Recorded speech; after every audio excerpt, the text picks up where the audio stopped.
Hey guys, tonight you find yourself beneath a low winter sky, standing before the outer gate of a medieval town as dusk turns the road the colour of old iron. Cold stone sweats beside you. Damp straw clings to your boots.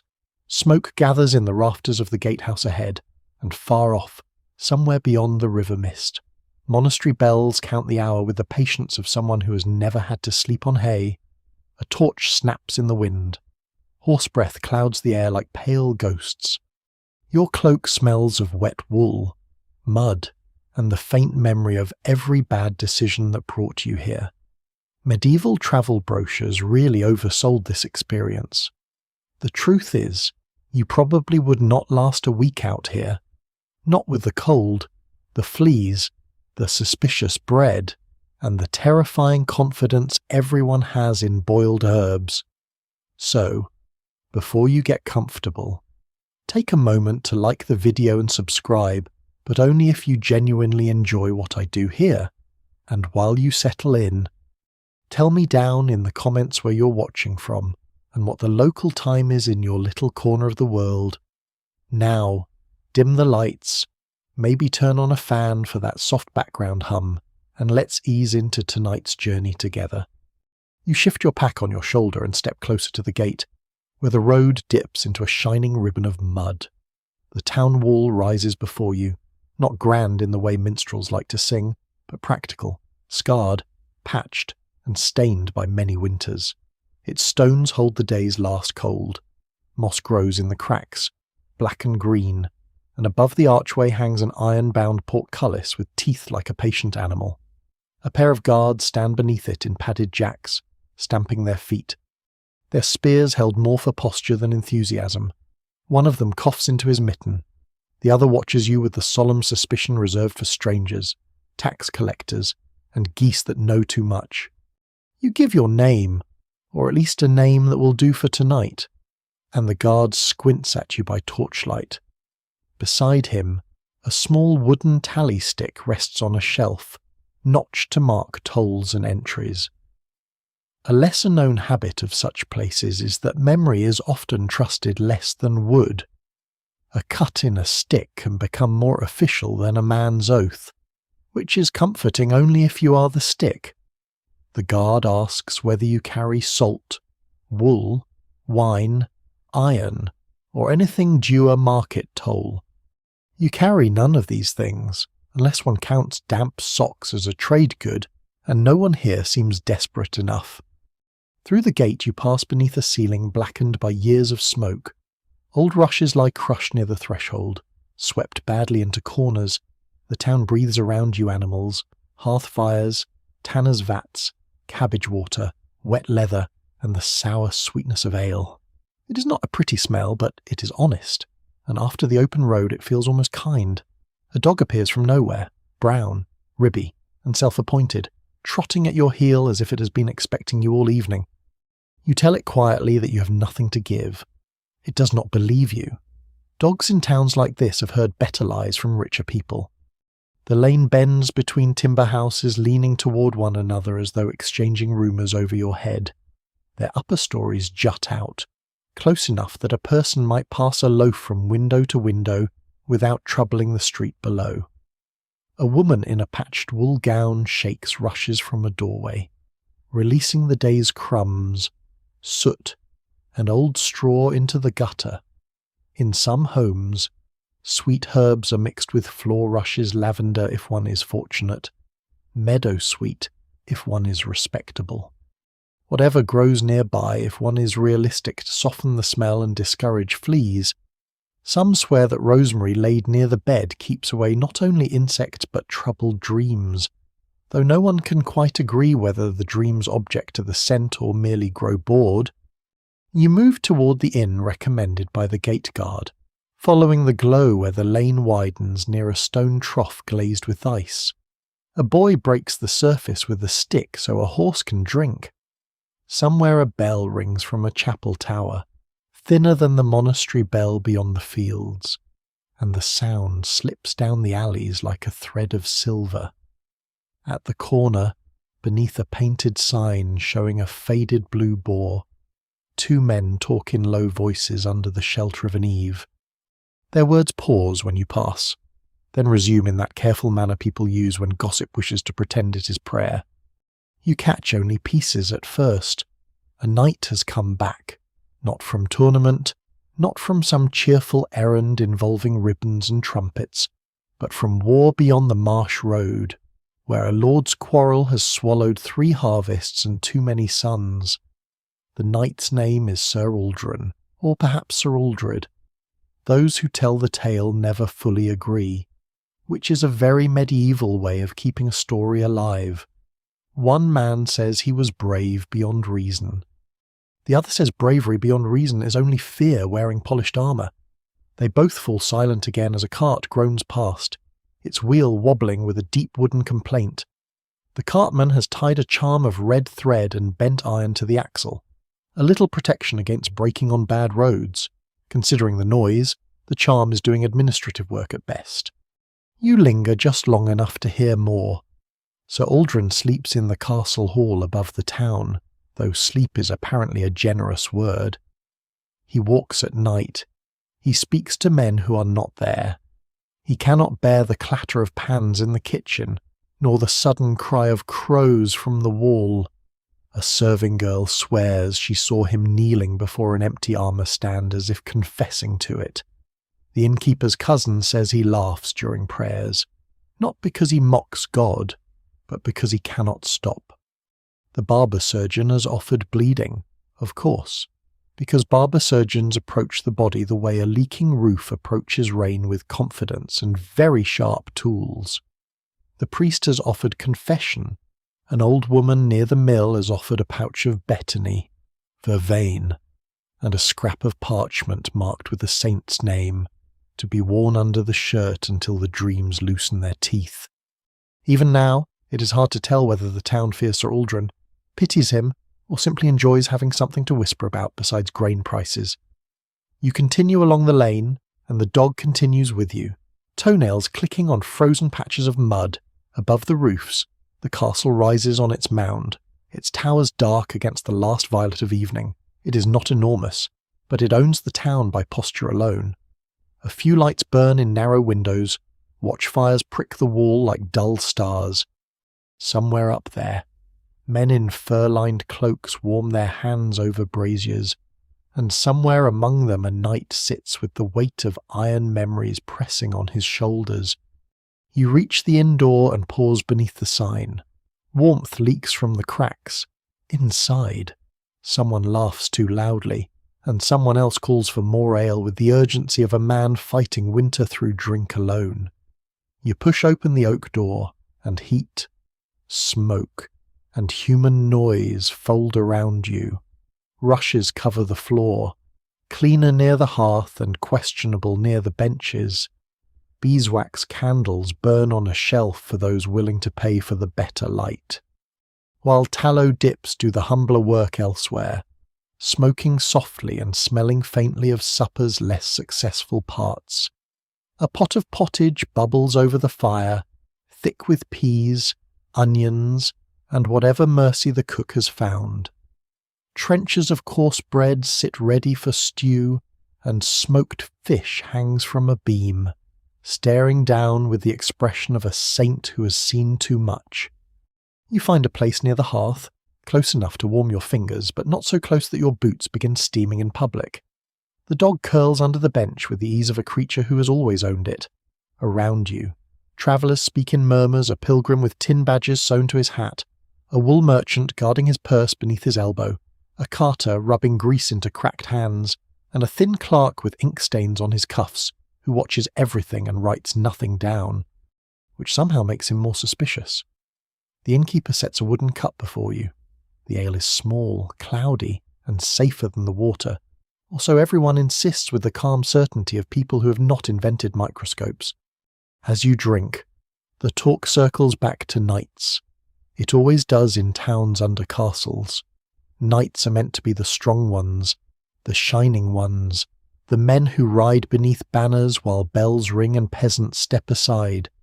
Yet the voices around the hearth speak not of glory, but of men who return with trembling hands, men who hear battle in the clatter of a dropped bucket, men who sit through feasts as if watching a door no one else can see. No one says lost their minds at first. They say cursed, haunted, overbled, star-touched, ridden by grief, touched by Mars, punished for pride, or marked by what they have done. The words differ, but the silence after them is the same. Outside, the town gate shuts for the night with a heavy wooden boom that travels through the street and into your bones. The dog lifts its head. The inn grows quieter for one breath, 2 breaths, then slowly begins again. You look toward the small shuttered window, where beyond the frost-dimmed boards the castle lamps tremble above the roofs. The journey has only just brought you inside the walls, yet already the night seems to lean closer, carrying the rumour of armoured men who cannot find peace, of prayers whispered into cold chapels, of remedies tied in linen, of memories that no candle can fully soften. You wrap both hands around the cup, feel the warmth seep into your skin, and listen as the first true tale begins to gather itself in the smoke. The tale begins not as a grand announcement, but as a murmur passed from cup to cup, the way warmth passes from the hearth into cold fingers. The wool merchant leans nearer the fire and says the castle hall has not been quiet since Sir Aldrin came back. The pilgrim crosses himself with 2 fingers, then checks that everyone has noticed. The ink-stained clerk lowers his gaze as if the rushes on the floor have suddenly become a legal document. You listen, and the smoke above you thickens into rafters, shadows, and the shape of the keep waiting above the town. Before long, you're climbing toward it. The innkeeper has business at the castle kitchens, a matter of salted fish and unpaid credit, which in the Middle Ages is almost a form of diplomacy. He lets you walk beside him, perhaps because you seem harmless, perhaps because the brown dog has decided you are part of its household now, and the innkeeper respects its judgment. Your boots slip on the frozen mud of the uphill lane. Behind you, the town settles into night shutters closing, pigs grumbling in their pens, a woman calling a child indoors, the last cartwheel groaning somewhere near the market square like an old man refusing to forgive the road. The castle gatehouse is colder than the town gate, narrower, meaner, and more certain of itself. A guard lifts a lantern to your face. The flame makes his nose shine red. He asks the innkeeper about the fish, looks at you, looks at the dog, and seems to decide the dog is the most respectable of the 3. Then the oak door opens inward with a complaint of iron hinges, and you pass beneath a murder hole in the ceiling, which is exactly the sort of architectural feature no one mentions in songs about chivalry. Inside, the yard lies under a skin of frost, barrels stand near the kitchen wall, a groom carries a saddle across his shoulder, somewhere in the stable, a horse kicks once, hard, and the sound cracks through the air, at once. A man near the far wall flinches. Not much. Just a tightening, a turn of the head, a hand closing around nothing. He wears a quilted gambeson under a fur-lined cloak, and even in poor light you can see the old bruised yellow at his jaw. No one speaks to him. No one looks away quickly enough. You follow the innkeeper into the great hall, and warmth rolls over you in smoky layers. A long hearth burns low in the centre, its fire sunk into embers, while smoke searches upward toward a louver in the roof and loses its way among blackened beams.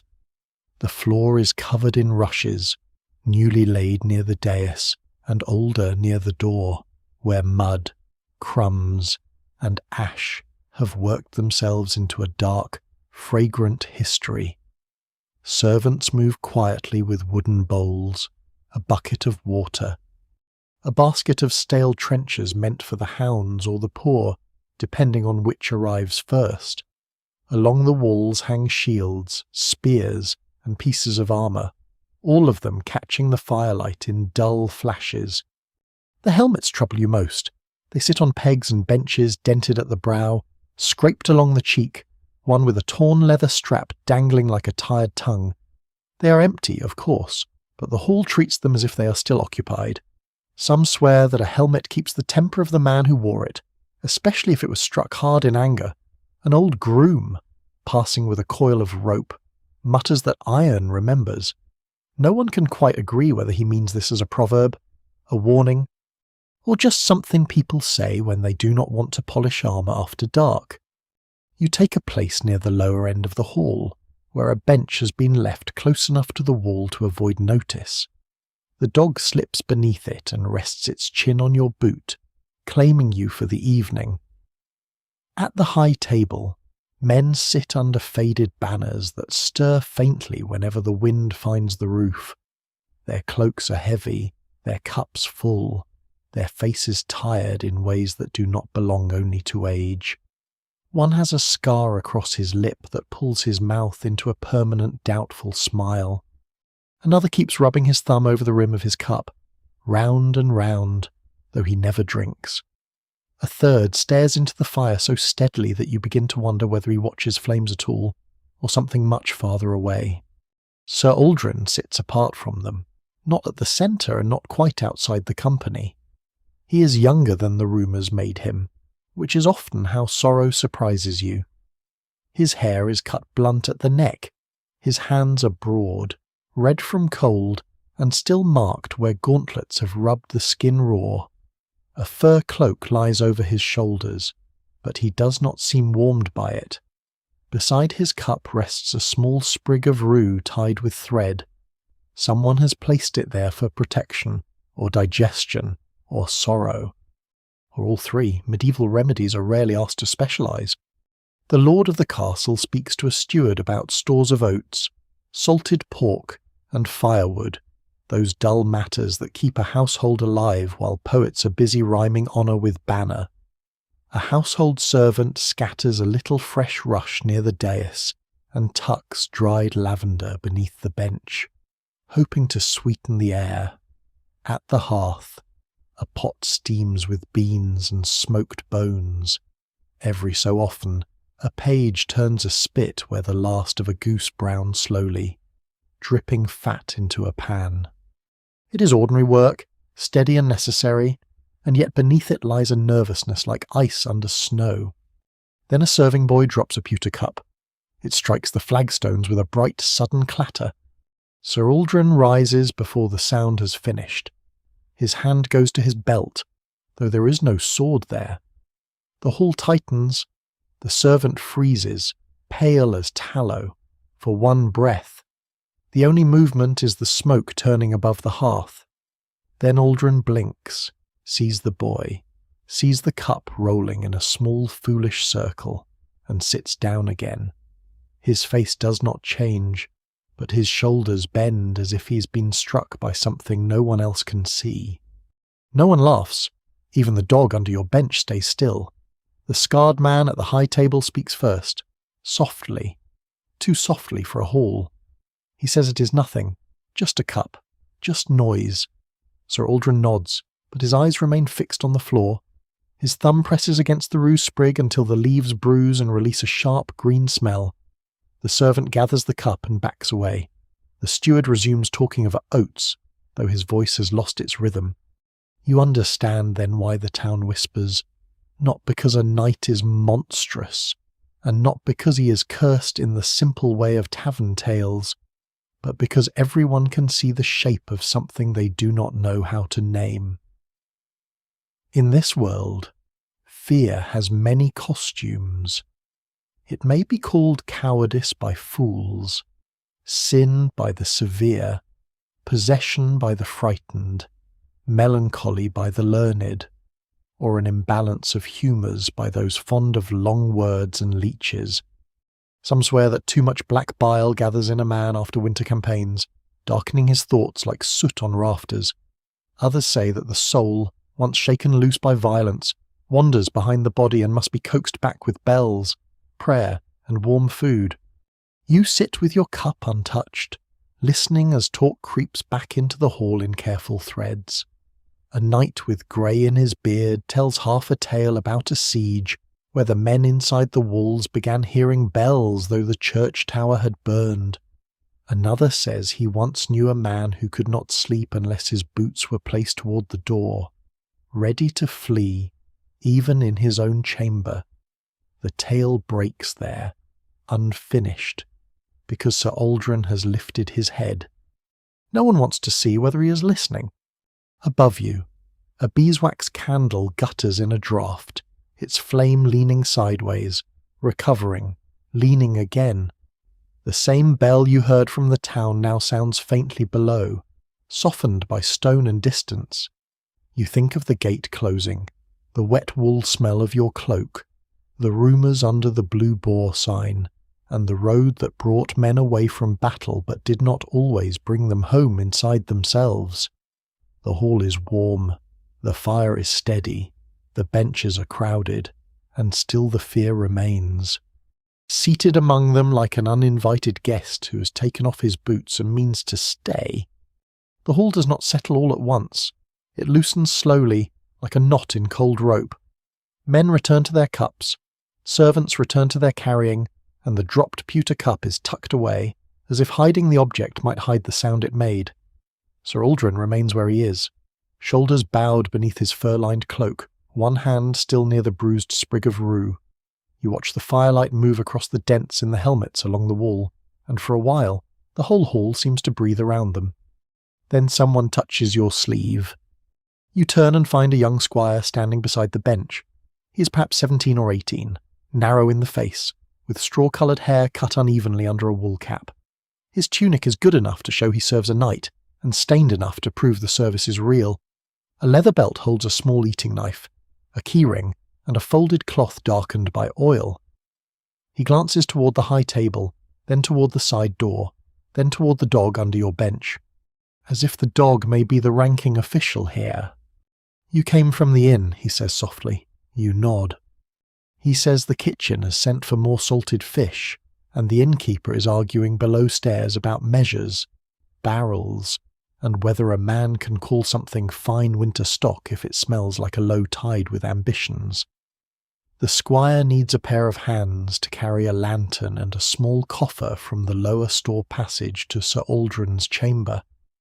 He says this as if it is a simple errand, but his eyes betray him. In a castle, simple errands have a way of collecting shadows. You rise, partly because warmth and curiosity have made you foolish, and partly because the dog stands too, which gives the impression that a decision has already been made. The squire gives the dog a doubtful look. Does it bite, he asks. Only reputations. You murmur, and because this is a medieval hall, no one appreciates the joke properly. You follow him through a side passage where the warmth of the hall thins behind you. The floor changes from rush-covered stone to bare flags slick with tracked mud. A servant passes with an armful of linen, and another boy carries a bucket of ash to be scattered on icy steps. This is one of the castle's quiet daily labours. Ash saved from hearths is used against frost. Grease is saved for lamps and leather. Old bread becomes trenchers. Trenchers become scraps. Scraps become food for hounds or pigs. And nearly everything gets one last duty before it disappears. Nothing here is wasted except sleep. The squire's name is Martin, though he says it quickly, as if names are not wise things to leave lying about in dark corridors. He carries the coffer beneath one arm and a bundle of cloth beneath the other. You hold the lantern low, watching the flame tremble behind horn panes. The light is dimmer than glass would allow, but horn is cheaper and less likely to make everyone weep if it breaks.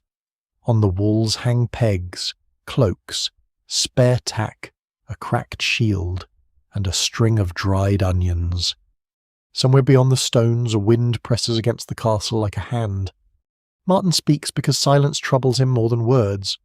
A squire, he tells you, is expected to polish armour, mend straps, carry messages, help dress his knight, care for horses, remember which cloak belongs to which mood, and know when not to ask why a grown man is staring to wall before dawn. He must warm mail by the fire before helping his lord put it on, because cold iron laid against the body is a cruelty only a fool or an enemy would invent. He must check buckles, oil hinges, fetch water, hold stirrups, sleep lightly, and wake faster than dignity permits. He must also pretend not to notice when Sir Aldrin speaks in his sleep. You pass through a narrow service door and into the yard.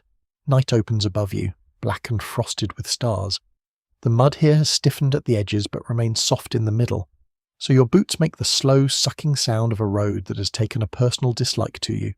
The brown dog trots ahead, delighted by the terrible footing.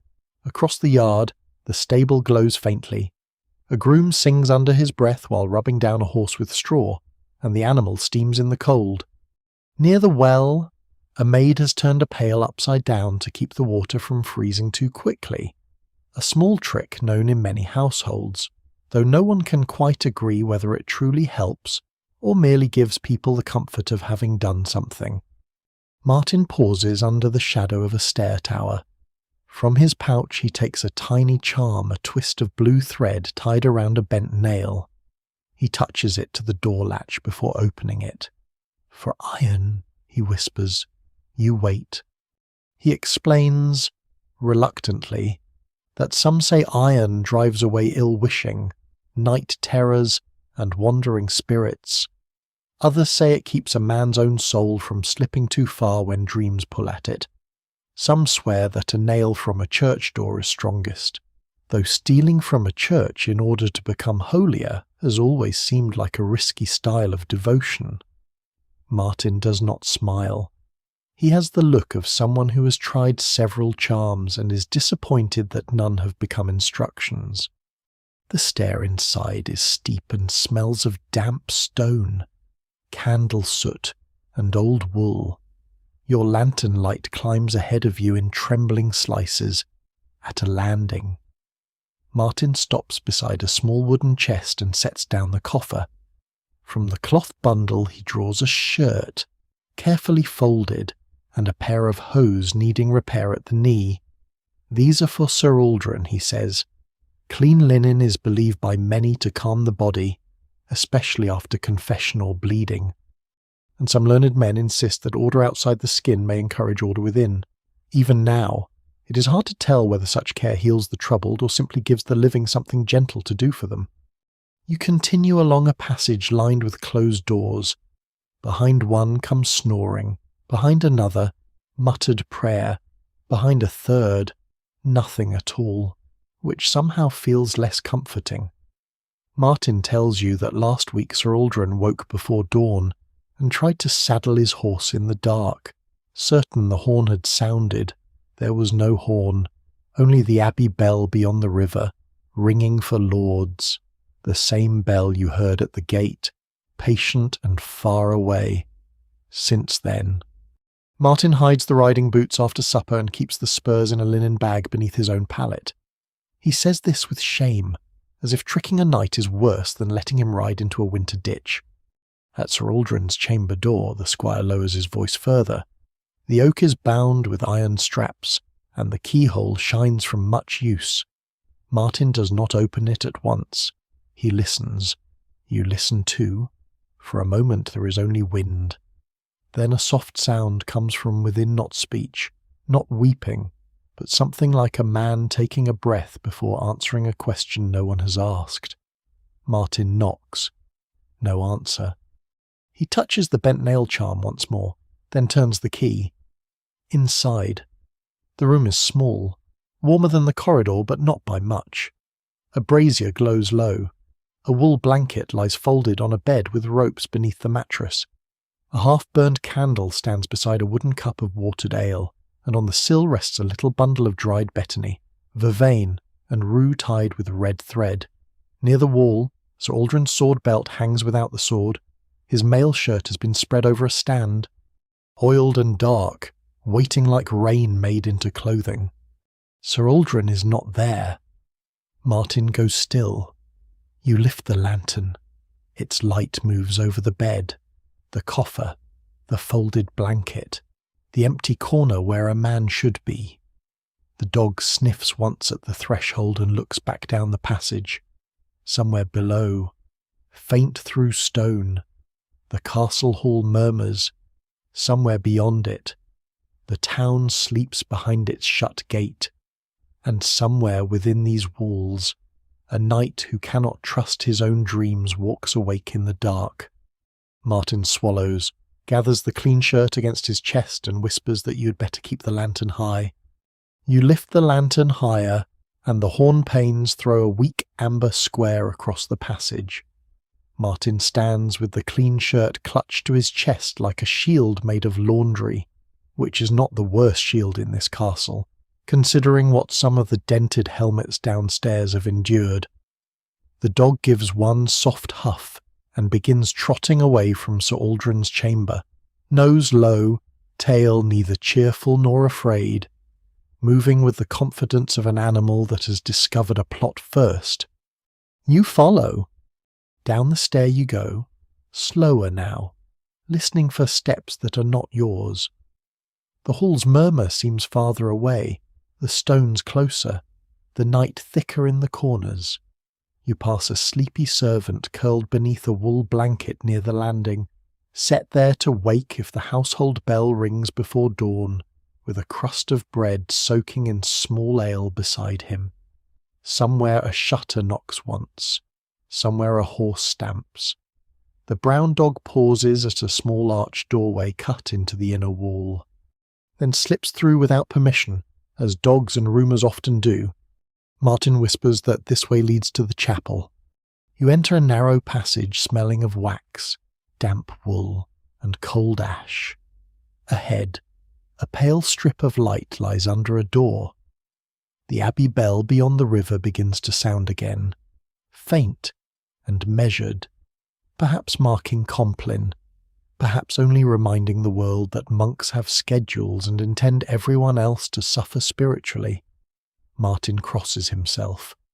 Even now it is hard to tell whether bells in such places comfort the troubled or merely give their fear a rhythm. The chapel door stands slightly open. Inside, the air is colder than the hall but softer. Beeswax candles burn before a small altar, their flames steady in blue-gold pools. Painted saints watch from cracked panels with solemn eyes, each holding a book, a wheel, a sword, or some other sign of having lived through a story much worse than yours. Rush mats lie along the stone floor for kneeling. Near the altar stands a wooden chest bound in iron, and upon it rests a little reliquary shaped like a church, bright with worn gilding and cloudy pieces of coloured glass. No one can quite agree whether the relic inside belongs to St. Geryon, St. Maurice, or some unnamed holy soldier whose bone proved easier to transport than his biography. The castle priest claims it is a finger joint from a martyr. The kitchen maid swears it is a chicken bone dressed in gold. The suspicious monk sitting beside it, thin as a candle and twice as watchful, seems prepared to condemn both opinions depending on who is listening. Sir Aldrin kneels before the altar. He is not armed. His cloak lies behind him on the floor, dark against the pale rush mat. His hands are folded so tightly that the knuckles shine. For a moment you think he is praying. Then you hear his voice, low and uneven, speaking not to the priest, not to the monk, not quite to God, but into the candlelight itself. The priest stands near the altar step in a plain wool robe, his stole thrown hastily over one shoulder. He is old enough that his face is folded into permanent patience, though his eyes are tired. He does not interrupt. He merely waits, as priests often must, while the soul tries to arrive at the mouth and finds the road muddy. In one hand he holds a small book of hours, in the other, prayer beads polished by anxious thumbs. Sir Aldrin says he cannot remember the order of things. He remembers hooves in mud, a banner caught in thorn, a boy crying for water, a door burning, a priest's bell ringing where no priest stood. The words do not come as a tale. They come as objects emptied from a sack. Some are clear, some are missing their edges. Those who tell the tale never fully agree whether such broken remembering is madness, guilt, exhaustion, or the mind's mercy refusing to show a whole picture at once. The old priest answers gently, He asks what was commanded, what was chosen, what was feared, what was done to live, and what was done after living was already safe. A knight is trained to divide the world into lord and enemy, oath and betrayal, courage and shame. Yet the priest's questions turn those clean lines into wet wool heavy, tangled, impossible to fold. Martin stares at the floor. You feel the lantern handle warming your palm. The dog sits beside a rush mat and scratches behind one ear, unimpressed by theology. The monk beside the reliquary leans forward. He is a visiting brother from the abbey, sent to inspect the chapel accounts and, according to servants, to count candles with the tenderness of a miser counting coins. He suggests fasting, 3 nights of vigil, and the reciting of 7 penitential psalms before the doubtful little relic. He says a man's disordered mind may come from unconfessed sin, bad vapours, excess meat, demonic temptation, or sleeping with the head pointed north. Some swear that a bed turned wrongly invites wandering spirits to lean over the sleeper and breathe confusion into his ear. The priest gives the monk a look soft enough to be polite and sharp enough to cut thread. He says Sir Aldrin needs confession, yes, and prayer, certainly, but also rest, warm food, clean linen, and no more sudden horns at dawn. In many medieval households, the soul and body are treated like 2 oxen pulling the same cart. If one stumbles, the other is not expected to drag the whole load alone. Sir Aldrin bows his head. His shoulders tremble once, not dramatically, but in the small private way a tired man's body betrays him. He whispers that he heard the bell again and thought it was the siege bell. He thought the walls were falling. He thought if he did not rise, everyone would burn. The chapel receives the words without surprise. Stone has listened to worse and kept standing. The old priest steps closer and places a hand above Sir Aldrin's head without quite touching him. The monk mutters a prayer, though he keeps one eye on the reliquary, perhaps to ensure the questionable saint remains in place. Martin exhales at last. You set the lantern on a bench, and its light joins the beeswax glow. Warmer now, less lonely. For a while, no one moves. The bells fade beyond the river. You kneel because everyone else has knelt, and because the cold stone persuades the body toward humility faster than sermons do. Around you are names fading from wall tablets, old lords, dead wives, children carried off by fevers, knights praised for courage, men remembered for piety, people whose stories have thinned into scratches in stone. And in that dim chapel, among relics no one fully trusts and prayers no one can fully measure, you begin to understand that the knight's trouble is not a single ghost to be driven out, but a whole winter lodged inside him, waiting for some slow thaw. By the time Sir Aldrin is led from the chapel, the candles have burned lower, and the little gilded reliquary has gathered so much soft light that it almost looks innocent. Martin folds the knight's cloak around his shoulders. The old priest murmurs a final blessing. The suspicious monk watches the whole thing as if grace ought to be entered into an account book before anyone trusts it. You take up the lantern again, and the dog follows, padding quietly over the rush mats, leaving one small muddy print beside the altar step that no one notices except you. The night passes in pieces after that. A bench near the lower hall becomes your bed, which is a generous word for a plank with social ambition. You wrap yourself in your cloak, tuck cold hands beneath your arms, and listen to the castle breathe. Somewhere above, a door closes. Somewhere below, a servant coughs in sleep. The half-burned candle near the wall gutters until it gives up. No horn sounds, no sword rings. Only the abbey bell beyond the river keeps its patient hours, thinner now, softened by rain beginning against the roof. Morning comes grey and wet. You wake to the smell of damp rushes, pottage, smoke, and wet wool. which is to say you wake in the Middle Ages. Rain taps the shutters and slides down the narrow windows of the hall. Servants move through the dimness with baskets and brooms, lifting old rushes from the worst corners and scattering fresh ones near the dais.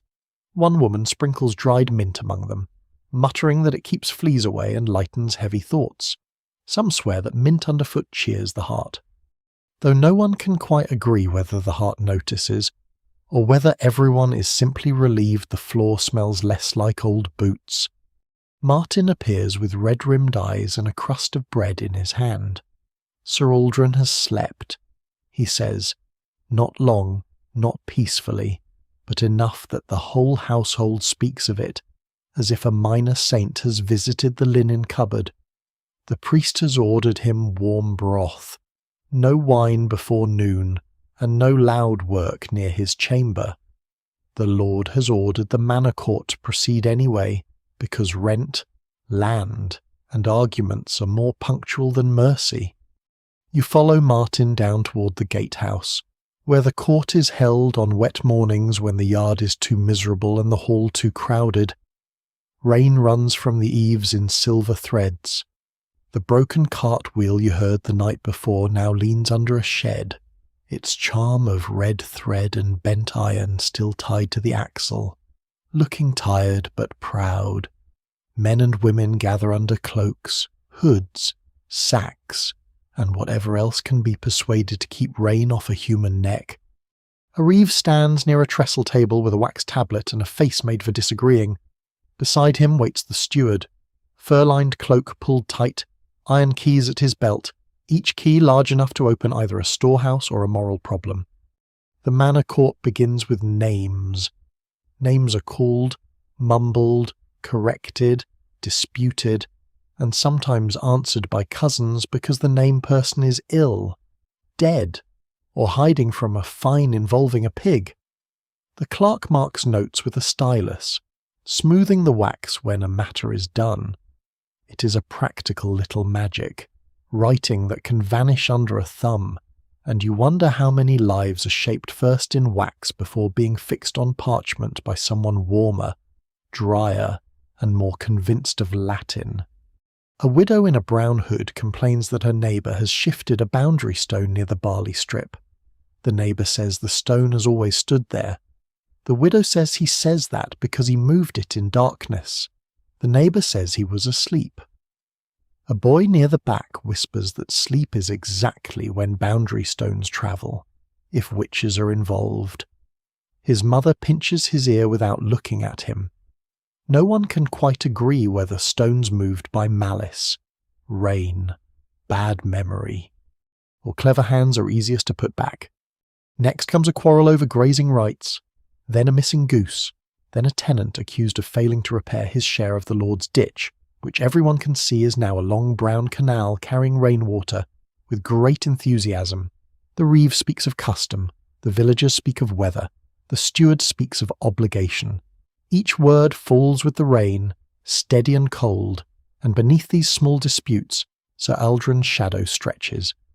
A miller says his son was struck last week by a castle groom who claimed the boy startled a horse. The groom says the horse had been nervous since the men returned from war. The miller says horses are always nervous around men who shout in their sleep. A silence follows, quick and uncomfortable. The steward's mouth tightens. Martin lowers his eyes. You feel the court shift around the thing it does not wish to name. Then an older villain steps forward, cap in both hands, and says his daughter no longer dares bring eggs to the kitchen gate after dusk, because one of the armoured men mistook her basket for a helm and cried out at her in the yard. He does not say, Sir Aldrin. He does not need to. Rain ticks on the roof. The steward looks toward the inner ward, where the knight sleeps behind thick stone and a turned-down cup of broth. The Lord's honour must be guarded. So must the peace of those who live beneath it. In a world built of oaths, this is awkward construction. The old priest, who has come quietly to stand near the gatehouse wall, speaks before the steward can sharpen himself. He says men who return from violence may carry thunder inside them. He says thunder does not excuse a broken fence, a frightened girl, or an unpaid debt. But neither is thunder silenced by scolding the sky. It is a strange answer, and a gentle one, and perhaps too wise for a room full of wet people who mostly want decisions before dinner. The steward orders the groom to make apology and carry 2 sacks of oats to the miller's house. He orders the kitchen gate better lit after dusk, with a lantern hung under the arch. He orders no servant to rattle pans near the upper stair before prime. This last command is written into wax with great solemnity, proving that even fear becomes easier to bear when someone gives it a household rule. You stand near the gatehouse opening and watch rain soften the yard. A rooster, soaked and furious, stalks past like a tiny abbot denied authority. The dog watches it with deep professional interest. Martin almost smiles, and that almost smile feels like a candle protected from wind. By noon, the court has judged ditches, geese, stones, apologies, and one suspiciously ambitious pig. The villagers drift back through mud toward their cottages and fields. The steward gathers his keys. The priest returns toward the chapel. You remain a moment longer under the gatehouse arch, listening to rain strike stone, wood, straw, wool, and earth, each surface giving the same weather a different voice. Above you, in the keep, a knight sleeps uneasily, while below him an entire household learns, clumsily and quietly, how to make room for a wounded mind without letting it trample everyone else. By late afternoon, the rain has thinned to a silver mist, and the castle seems to exhale all the damp it has swallowed since morning. Water beads on the iron straps of doors. The broken cartwheel still leans beneath the shed, looking less like a wheel than a tired argument against travel. From the kitchen yard comes the smell of onions, smoke, wet feathers, and broth thickening over flame. The manor court has dissolved into memory, but its small judgments linger everywhere. A lantern newly hung under the kitchen arch. A servant told not to rattle pans near the upper stair. A groom sent down toward the mill with oats, and an apology heavy enough to need both hands. You follow the warmth back toward the great hall as evening gathers. Inside, the household prepares for supper with the solemn urgency of people who know that hunger can make even pious men begin judging one another's souls. Servants rake the central hearth and feed it split logs. Sparks rise into the soot-black rafters.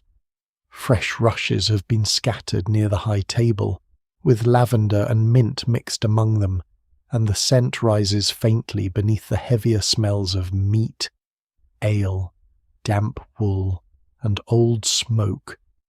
Beeswax candles are set along the dais for the lord and his guests, while humbler tallow lights smoke at the lower tables.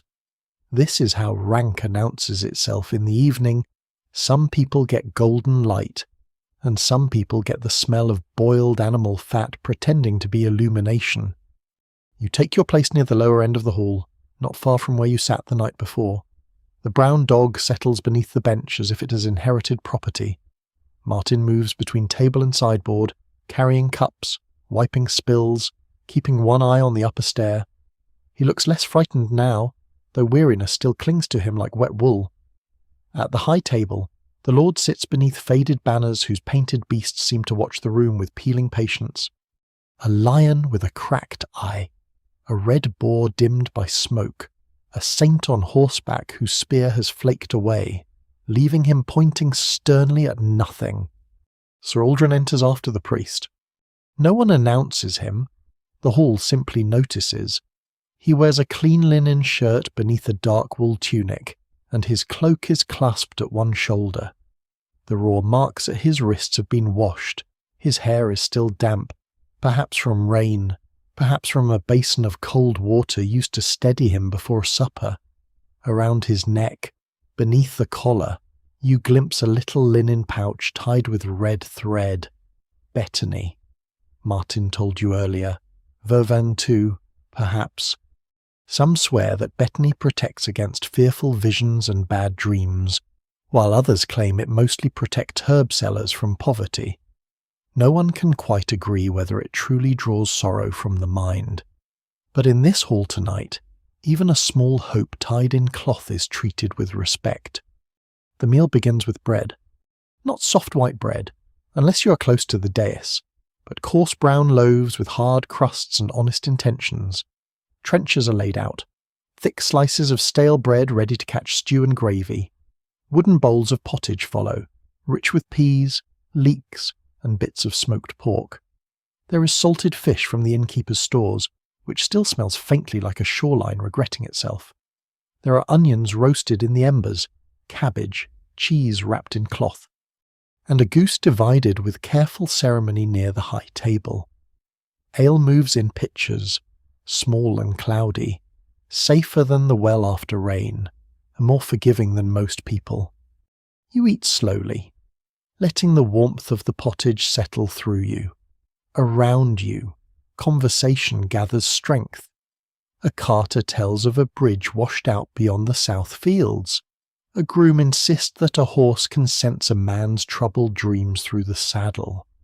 A maid says her aunt once hung a sieve above a knight's bed to catch nightmares before dawn, which sounds ridiculous until you remember that half this castle is being held together by wool, smoke, and confidence.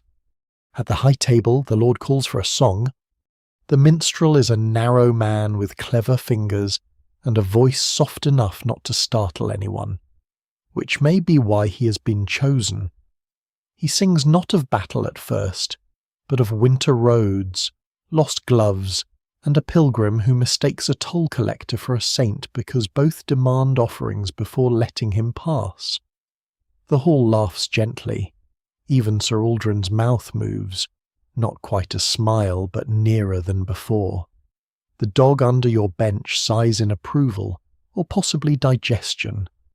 Then the minstrel turns, carefully, toward older songs of knights. You feel the room listen differently. Songs polish men until they shine.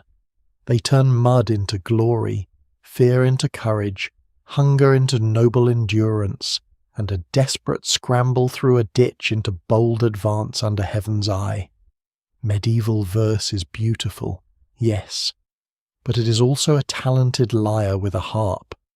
The banners above the dais stir in the draught as the minstrel sings of a lord returning victorious, of shields ringing, of enemies scattered, of ladies watching from towers with sleeves like bright flags. Sir Aldrin stares into his cup. A knight beside him, the scarred man with a doubtful smile, leans close and murmurs something. Perhaps it is comfort. Perhaps it is warning. The minstrel's fingers slow. The priest watches with that same patient sorrow you saw in the chapel. For a moment the hall balances on the edge of a memory no one wishes to wake. But Sir Aldrin does not rise. He does not reach for a sword that is not there. He only closes his hand around the cup until his knuckles pale, then breathes out, slowly. Martin, passing behind him with a pitcher, pauses as if waiting for a storm to break. It does not. The song softens, slipping away from battle into homecoming, from trumpets into hearth smoke, from glory into the simple mercy of a door opened at night. The hall follows him there. Talk resumes, bowls empty. The lower tables grow warmer and sleepier. Someone debates whether eating mustard with beef strengthens the courage. A belief repeated with such seriousness that you suspect mustard has hired advocates. The suspicious monk from the chapel appears near the sideboard, counting candle stubs and looking wounded by the generosity of supper. He speaks briefly with the priest, glances toward Sir Aldrin, then toward the little pouch at the knight's neck. Even now, it is hard to tell whether he disapproves of charms, approves of desperate measures, or simply dislikes not being consulted. After the goose is gone, servants gather the trenchers. The best soaked pieces may go to favoured retainers. The rest will feed hounds or the poor at the gate in the morning. Nothing leaves the hall without becoming part of another life. You drink the last of your ale, feeling its mild, sour warmth. The half-burned candle near the wall has been replaced, but you remember its small, failing flame from the night before. You remember the chapel, the uncertain relic, the muddy print beside the altar. The court writing fear into household rules. At the high table, Sir Aldrin lifts his head as the abbey bell sounds beyond the river. The room stills, but only a little. He listens. The bell rings once, twice, then fades into the wet dark. His shoulders tighten, then ease. Around him, men pretend not to notice, which may be one of the kinder customs of any age. The feast does not cure him. No song does that. No pottage, no charm, no candle, no careful silence. But for this one evening, beneath watchful banners and soot-black beams, the hall holds together. It holds the living, the tired, the guilty, the hungry, the frightened, and the praised. It holds Sir Aldrin without asking him to shine. And as the fire sinks low, you understand that sometimes a medieval feast is not a celebration at all, but a fragile agreement to sit near warmth, to pass bread, to lower the voices, and to keep one another company until the bells say night has deepened enough for sleep. The hall empties the way a fire settles first in bright little movements, then in softer, darker ones. Bowls are stacked, benches scrape. The last trenchers are carried away in baskets, already beginning their second life as charity or dog supper, depending on which mouth reaches them first. Sir Aldrin remains seated until most eyes have turned elsewhere, then rises with the priest at his side and Martin a careful pace behind, like a shadow trained to carry clean linen. You think the night will end there, with sleep on a bench, damp wool pulled to your chin, and the abbey bell measuring darkness from beyond the river. Instead, the scarred knight comes to the lower table and asks whether you can ride. You say you can stay on if the animal is charitable, and the scarred knight gives the weary smile of a man who has heard prayers less honest than that. Sir Aldrin, he explains, has asked to visit the roadside shrine beyond the ashwood, while the hall still smells of supper and the rain has stopped. The priest thinks a quiet ride may soothe him. The groom thinks the horses should have been asked before the plan was blessed. No one consults the dog, but the dog follows anyway. Soon you stand in the castle yard under a sky rinsed clean by rain. The mud shines black. Watchfires glow along the wall, and the newly hung lantern under the kitchen arch burns with a small, obedient flame. The broken cartwheel rests in its shed, red thread charm clinging to the axle. Martin leads out 3 horses and 1 pony of uncertain morality. Yours is the pony. It eyes you with the calm malice of a creature that knows the road better than you know balance. Sir Aldrin mounts slowly. He wears a plain cloak over his tunic and keeps his sword behind, though a small eating knife sits at his belt like an afterthought. Around his neck, the little red thread pouch rests beneath the cloth. The priest murmurs a blessing against cold, darkness, fear, and foolishness, which covers a great deal of medieval travel. Then the gate opens, and you pass from stone into night. The road beyond the castle drops toward the fields. Frost has begun to form where puddles lie still. Your pony picks its way with theatrical sighs. Behind you, the town is mostly dark, with only a few high windows holding candlelight. Ahead, the ashwood waits in a black line along the ridge. The trees are bare, their branches pale where moonlight touches them, and they seem less like trees than old bones held up to read the weather. No one speaks at first. The world is made of hoofbeats, leather creak, breath, and the faint clink of tack. Wet wool smells rise from cloaks. The brown dog trots beside Martin's horse, occasionally vanishing into the verge and returning with the air of someone who has inspected the kingdom and found it poorly managed. From far behind, the abbey bell rings once. Sir Aldrin's shoulders stiffen. The scarred knight turns his horse slightly nearer, not touching him, not speaking, just becoming present. The bell fades. You enter the ashwood, inside. The road narrows to a pale strip between trunks. Rainwater drops from branches long after the clouds have passed. Somewhere an owl calls, low and questioning. Some swear that if an owl calls your name, you must answer with a saint's name instead. No one can quite agree whether the owl knows your name in the first place, which feels like an important part of the discussion. Sir Aldrin rides with his head lowered. At times his lips move. At times he listens so intently that you begin listening too, though there is nothing but rain, hoof, leaf, and the little breath of animals. Then a branch cracks somewhere to the right. His horse sidesteps. Sir Aldrin jerks upright, one hand flying toward the empty place where a sword should hang. Martin whispers his name. The scarred knight says nothing, but lifts one hand, palm down, steadying the air itself. Another crack follows, softer. A deer moves between the trees, grey in the moonlight, pauses, enormous-eyed, then bounds away. Your pony gives a judgmental snort, as if everyone has embarrassed themselves. Sir Aldrin closes his eyes. His breathing is too fast. You see his fingers curl and uncurl against the reins, seeking iron, leather, command, anything familiar enough to hold. The priest begins to hum, not a hymn at full voice, only a low thread of sound, the kind used beside sick beds and dying fires. Martin joins after a moment, barely. The scarred knight does not sing, but his horse falls into a slower rhythm. You let your own breath follow the tune. Sir Aldrin speaks at last. He says there were woods near the siege camp. Ash trees, he thinks. Or elm. Those who tell such memories never fully agree, even when the teller is the one who lived them. Men hid among trunks. Horses screamed where roots tangled their legs. Someone laughed because a cart of arrows overturned into a ditch, and the laughter went on too long.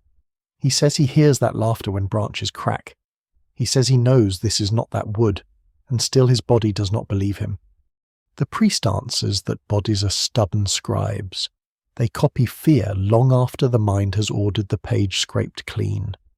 You think of the ink-stained clerk in the inn, of wax tablets in the manor court, of names fading in the chapel.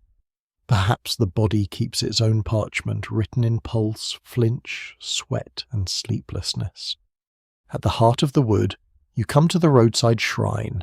It is no more than a stone niche under a little wooden roof, with a painted figure of St. Michael inside, his face worn almost smooth by weather. Pilgrims have left offerings a bent pin, a coin green with age, a tiny horseshoe, and a pilgrim badge shaped like a shell. Someone has hung rowan twigs above the niche to keep away ill-wishing. Someone else has tied a strip of blue cloth to a branch, perhaps for healing, perhaps for luck. You dismount carefully. The pony allows this with disappointment. Sir Aldrin stands before the shrine and touches the stone edge with 2 fingers. His face in moonlight looks younger again, not peaceful, but less guarded. The priest lights a small candle from a covered lantern, shielding the flame until it catches. The candle joins the offerings, tiny and golden beneath the dark trees. No miracle arrives, no saint speaks. The owl does not apologize, but the air changes slightly, or perhaps you do. The road behind you lies empty. The road ahead curves out of the ashwood toward open fields silvered with frost. Sir Aldrin breathes once, deeply enough for you to hear it. Then he kneels in the wet leaves, and for a while all of you stand around him in silence, keeping watch without naming it. The candle at the roadside shrine burns with a small, stubborn flame, bending whenever the wind slips through the ash trees, then straightening again as if determined not to be judged by weather. Sir Aldrin remains kneeling in the wet leaves. The priest stands close, not touching him, murmuring words too soft for you to catch. Martin holds the reins of 2 horses and watches the darkness beyond the little wooden roof. The brown dog sits beside the shrine and looks up at St. Michael with the polite doubt of an animal who has seen many painted men and very few useful ones. At last Sir Aldrin rises. No one makes much of it. That seems wise. In this world, a man may survive battle, fever, winter roads, and manor courts, only to be undone by too much attention at the wrong moment. The scarred knight merely nods toward the road, and you mount again, with your pony accepting your return as one accepts rain unwillingly, but without legal appeal. You ride out of the ashwood and down toward the river road. The moon is veiled now, and mist gathers low over the fields, softening hedges, carts, and distant barns until everything looks half-remembered. Ahead, the monastery appears first as a darker shape against the sky, then as walls, roofs, and a square bell tower rising beside the river. A thin light burns in the guest-house window. The abbey bell sounds above you, close now, fuller than before, rolling over the wet fields and through the ribs of every horse.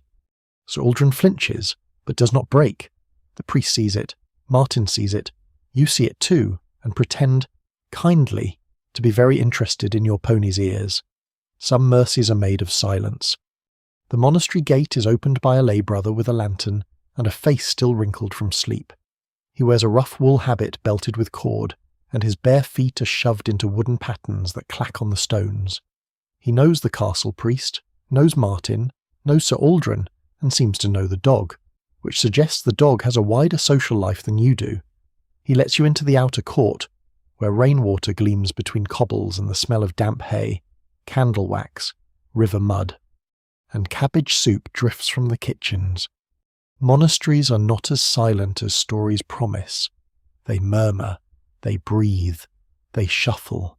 Somewhere a brother coughs, somewhere a door closes, somewhere a sleepy novice carries a bucket badly and proves that holiness does not improve balance. The bell tower looms above, and beyond the cloister you hear faint chanting, slow and low, the night office continuing as if the world outside has never invented fear. The guest house stands near the outer wall, set apart from the monk's own dormitory. Hospitality is a holy duty, but it is also sensible to place travellers where their fleas, stories, and opinions can be contained. Inside, the room is long and low, with whitewashed walls, a hearth at one end, and pallets laid with straw and wool blankets. A trestle table holds a jug of small ale, coarse bread, a pot of beans kept warm in embers, and a wooden bowl of salt. Pilgrims sleep along the wall, bundled in cloaks. One man still wears his hat, heavy with badges from shrines ashell, a little leaden saint, a tiny flask meant for holy water, and a badge shaped like a key, though no one can quite agree whether it is St. Peter's key or merely a clever merchant's idea of portable reassurance. You sit near the hearth and warm your hands. The dog circles 3 times, as if obeying some ancient law, then collapses beside your boot. Martin brings Sir Aldrin a cup of warm ale mixed with honey and a pinch of herbs from the infirmary. The infirmerer, a round-faced monk with red hands and kind eyes, says it may settle the stomach and ease sleep. He mentions betony, chamomile, and a little feverfew.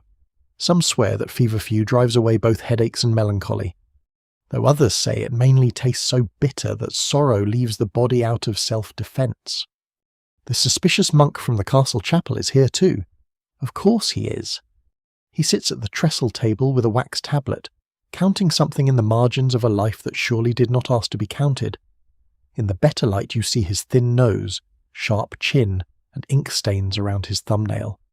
His name is Brother Odo. He has brought the chapel reliquary back to the abbey for inspection, wrapped in linen and placed beside him like a sleeping bird with legal importance. He glances at Sir Aldrin, then at the little pouch under the knight's collar, then at the infirmerer's cup. Herbs soothe the flesh, Brother Odo says. The infirmerer smiles. Good. He has flesh. The priest coughs into his sleeve, possibly to hide amusement. Medieval holiness contains more dry comedy than anyone admits. Sir Aldrin does not laugh, but the corner of his mouth shifts. He drinks the warm ale slowly. The guest-house fire burns low, steadying the room. Above, the bell rings again, and this time he closes his eyes before the sound strikes him, as if meeting it at the door. His hand tightens around the cup, then loosens. Brother Odo watches this with the expression of a man unwilling to record improvement until it has produced documentation. He says that fasting may sharpen repentance. The infirmerer says too much. Fasting may also sharpen visions, tempers, and the desire to fall over. No one can quite agree whether hunger purifies the soul or simply makes the soul louder. The priest suggests moderation, which disappoints everyone who prefers holiness to come with clearer instructions. Later, while Martin helps spread a blanket near the wall for Sir Aldrin, you follow the infirmary to fetch more water. The passage beyond the guest house leads past the scriptorium, where 2 lamps still burn. Through the half-open door you glimpse ink-stained scribes bent over desks, their shoulders wrapped in cloaks against the cold. One copies a psalm, another scrapes a mistake from parchment with a small knife. Careful as a surgeon, goosequills rest in a cup. Pumice smooths a page. A horn inkwell glistens black in the lamplight. The infirmary tells you that the abbey keeps records of troubled men, not in one book, not under one name, but scattered through chronicles, confession notes, infirmary accounts, and letters to other houses, a knight who cannot sleep, a pilgrim who hears trumpets in rain, a lord who gives away his sword and then begs for it back before dawn. Some are called mad, some possessed, some melancholic, some blessed, if their visions are convenient and well-timed, even now. It is hard to tell whether the same suffering becomes holiness or shame depending on who is holding the pen. You return with the water and find Sir Aldrin lying on a pallet, not asleep, but still. Martin sits nearby with his back against the wall, the clean shirt folded across his lap. The priest whispers with Brother Odo over the wrapped reliquary, and you catch the words inventory, authentic seal, and possible chicken, which doesn't improve your faith but does warm the evening. The abbey bell marks another hour.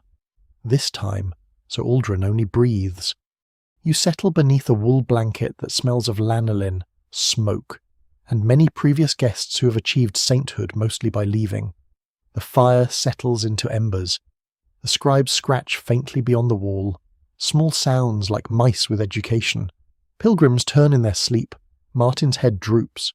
The dog dreams with twitching paws. And in the guest house, between bells, herbs, doubtful relics, and ink drying slowly on parchment, the night grows less sharp around the edges. Morning arrives without brightness, only a slow thinning of the dark behind the monastery shutters.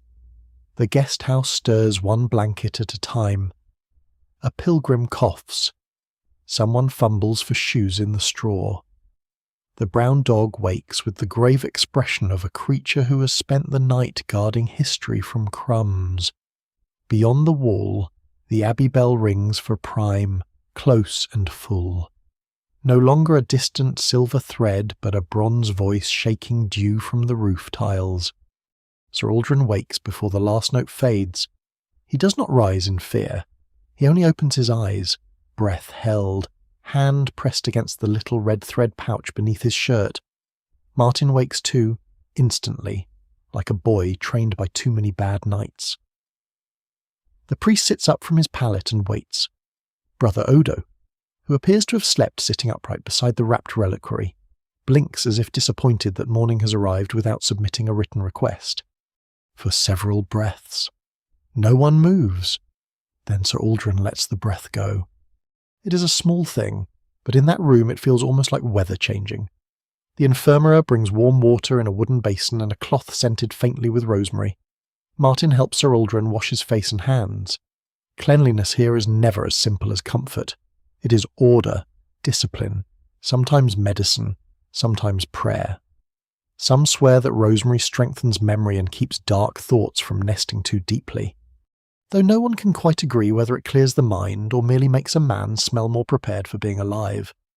Breakfast is coarse bread, soft cheese, small ale, and yesterday's beans warmed again until they surrender. You eat near the hearth, watching steam rise from your cup.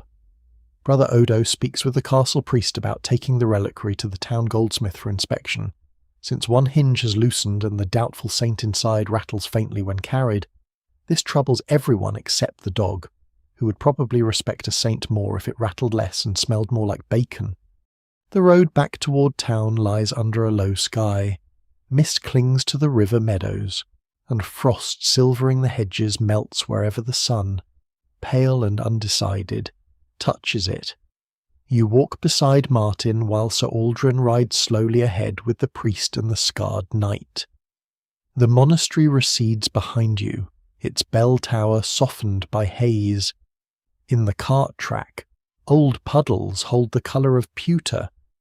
A woman passes carrying eggs in a covered basket, and Martin nods to her with great seriousness, remembering the Manor Court's new order about lanterns at the kitchen gate.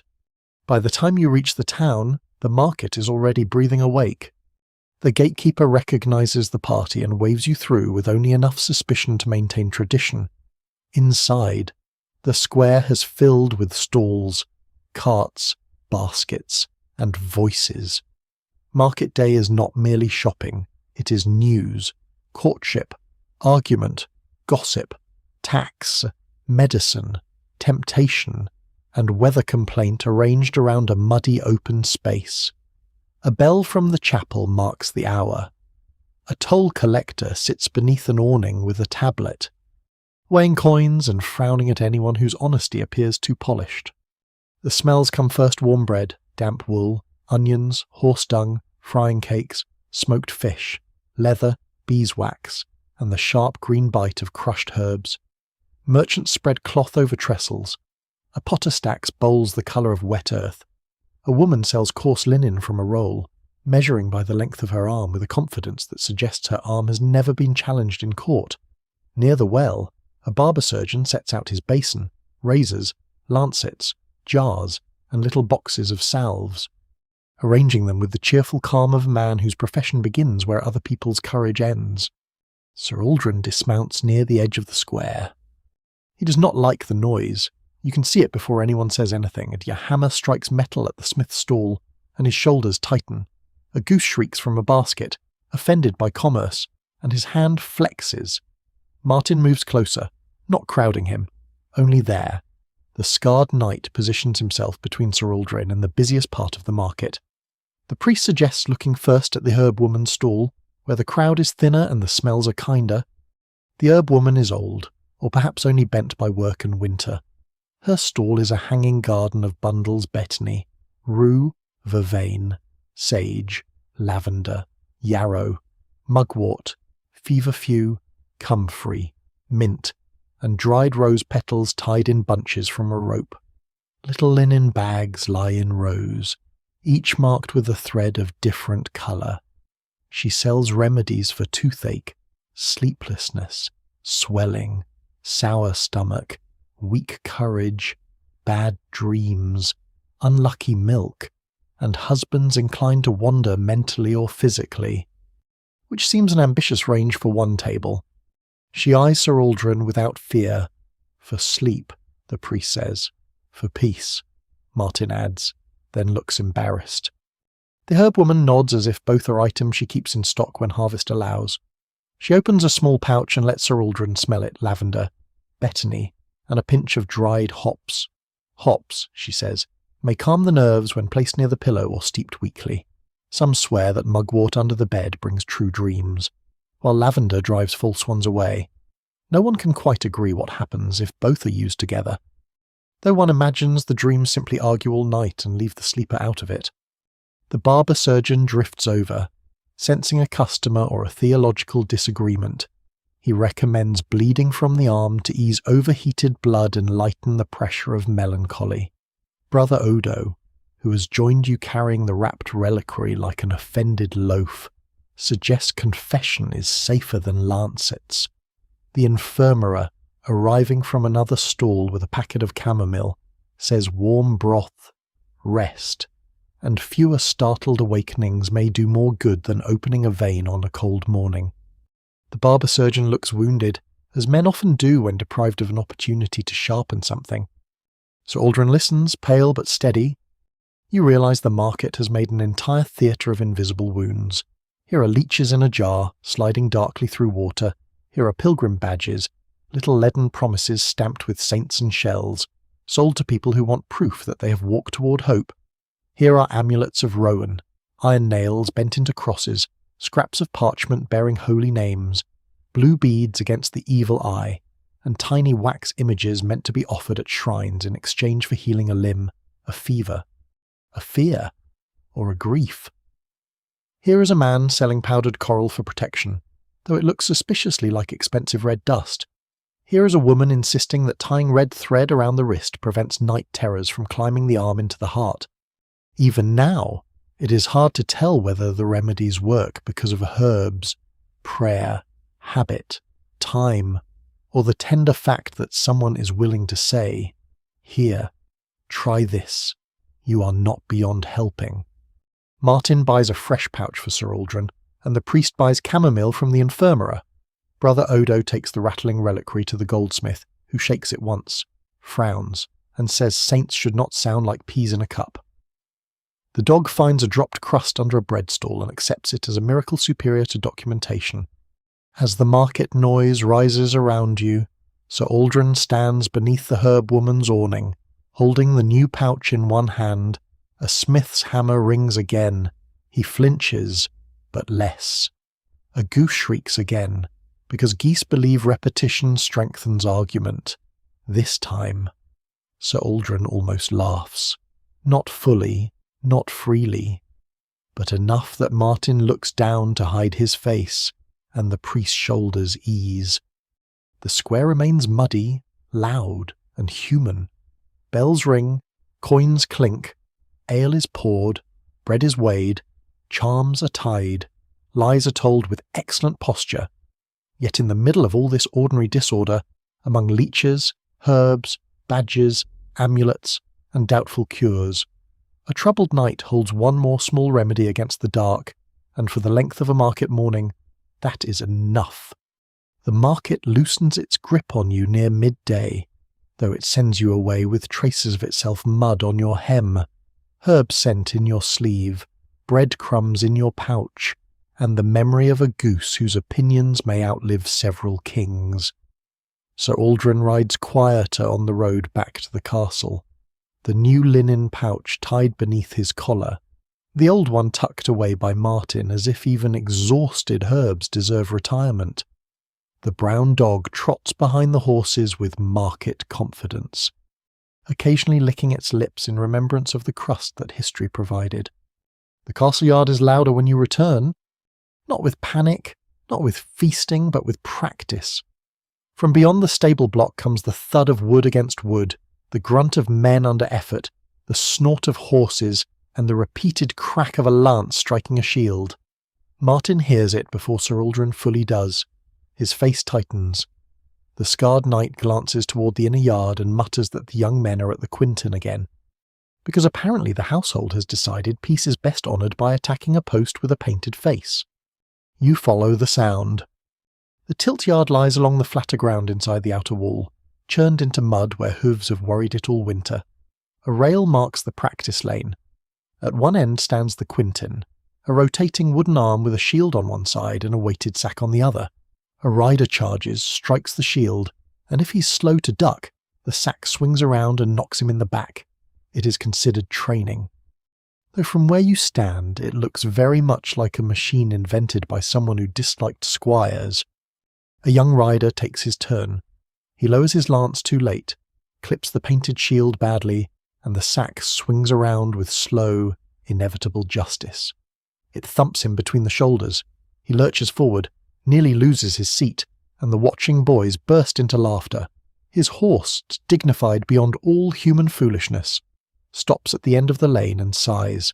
One groom crosses himself, not for the boy's soul, you suspect, but for the horse's patience.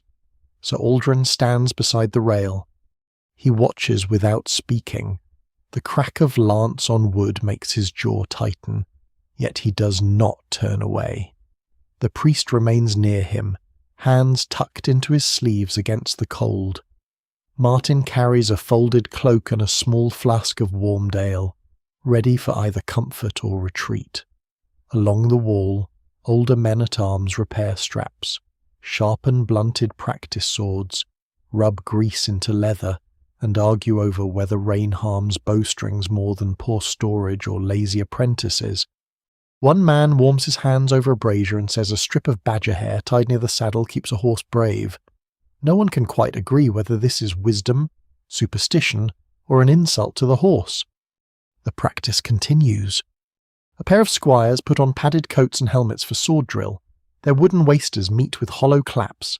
Step, strike, guard, turn, step, strike, guard, turn. The rhythm becomes almost hypnotic. Mud sucks at their boots. Their breath steams through the bars of their practice helms. An older master-at-arms corrects them in a voice that has worn deep grooves into repetition. Keep the elbow close. Watch the shoulder, not the blade. Do not admire your own strike, lad. It is not a tapestry. You begin to see how a knight's mind may be pressed long before battle ever touches it. Boys learn early to stand straight under correction, to fall and rise without complaint, to be mocked when they flinch, praised when they hide pain, and reminded that honour is both armour and leash. A bruise is instruction, a split lip is a lesson. A sleepless night before tournament is eagerness if the household approves, weakness if it does not. The body becomes a field where everyone plants expectations. At the far side of the yard, a farrier lifts a horse's hoof and pares it carefully with a curved knife. A bucket of nails rests nearby, and each shoe is checked against the hoof as if fitting a tiny iron moon. This, too, is daily life behind banners, not only charging and songs, but hoof care, strap mending, boiled oats, saddle saws, laundry, and the endless war against rust. A boy rubs mail with sand and vinegar to clean it, then oils it against damp. The links whisper together like rain made metallic. The scarred knight notices you watching Sir Aldrin. Tournaments did their part, he says quietly. He does not speak as one offering gossip, but as one setting down a heavy object. He says men cheer at tournaments as if no harm can happen, because the weapons are blunted and the ladies are watching. Yet blunted lances still break ribs. Horses fall. Helms ring like bells when struck. Men wake in the night with their ears humming. Pride makes them ride again before the dizziness clears. Some swear that a hard blow to the head lets moonlight into the brain. Which sounds foolish until you look at a man who has taken many such blows and no longer sleeps through thunder. Sir Aldrin hears enough to glance over. The scarred knight does not apologise. Perhaps he is beyond that. Perhaps they have known each other too long. The two men stand in the cold, neither speaking, while a squire is struck once more by the Quinton sack and accepts humiliation as part of his education. Then the master-at-arms calls Sir Aldrin's name. Not as an order, not quite. More as a question offered in public, which is nearly the same thing and less merciful. A practice sword is held out. Wooden, blunted, harmless in theory. The yard quiets. You feel the whole household turn its hidden face toward the knight.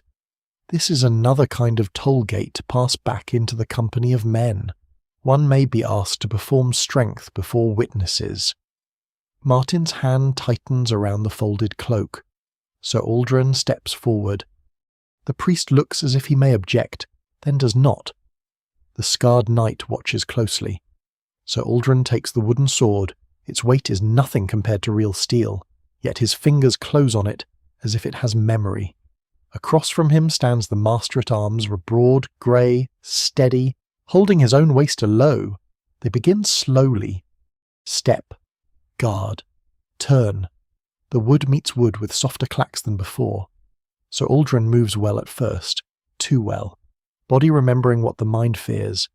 His feet know the mud. His shoulders know the rhythm. A little wind moves through the yard. From the wall, a banner rope taps stone. Tap, tap, tap. The sound catches him. Only a rope. Only wind. But his eyes shift. The master-at-arms sees it and lowers his blade. Sir Aldrin does not.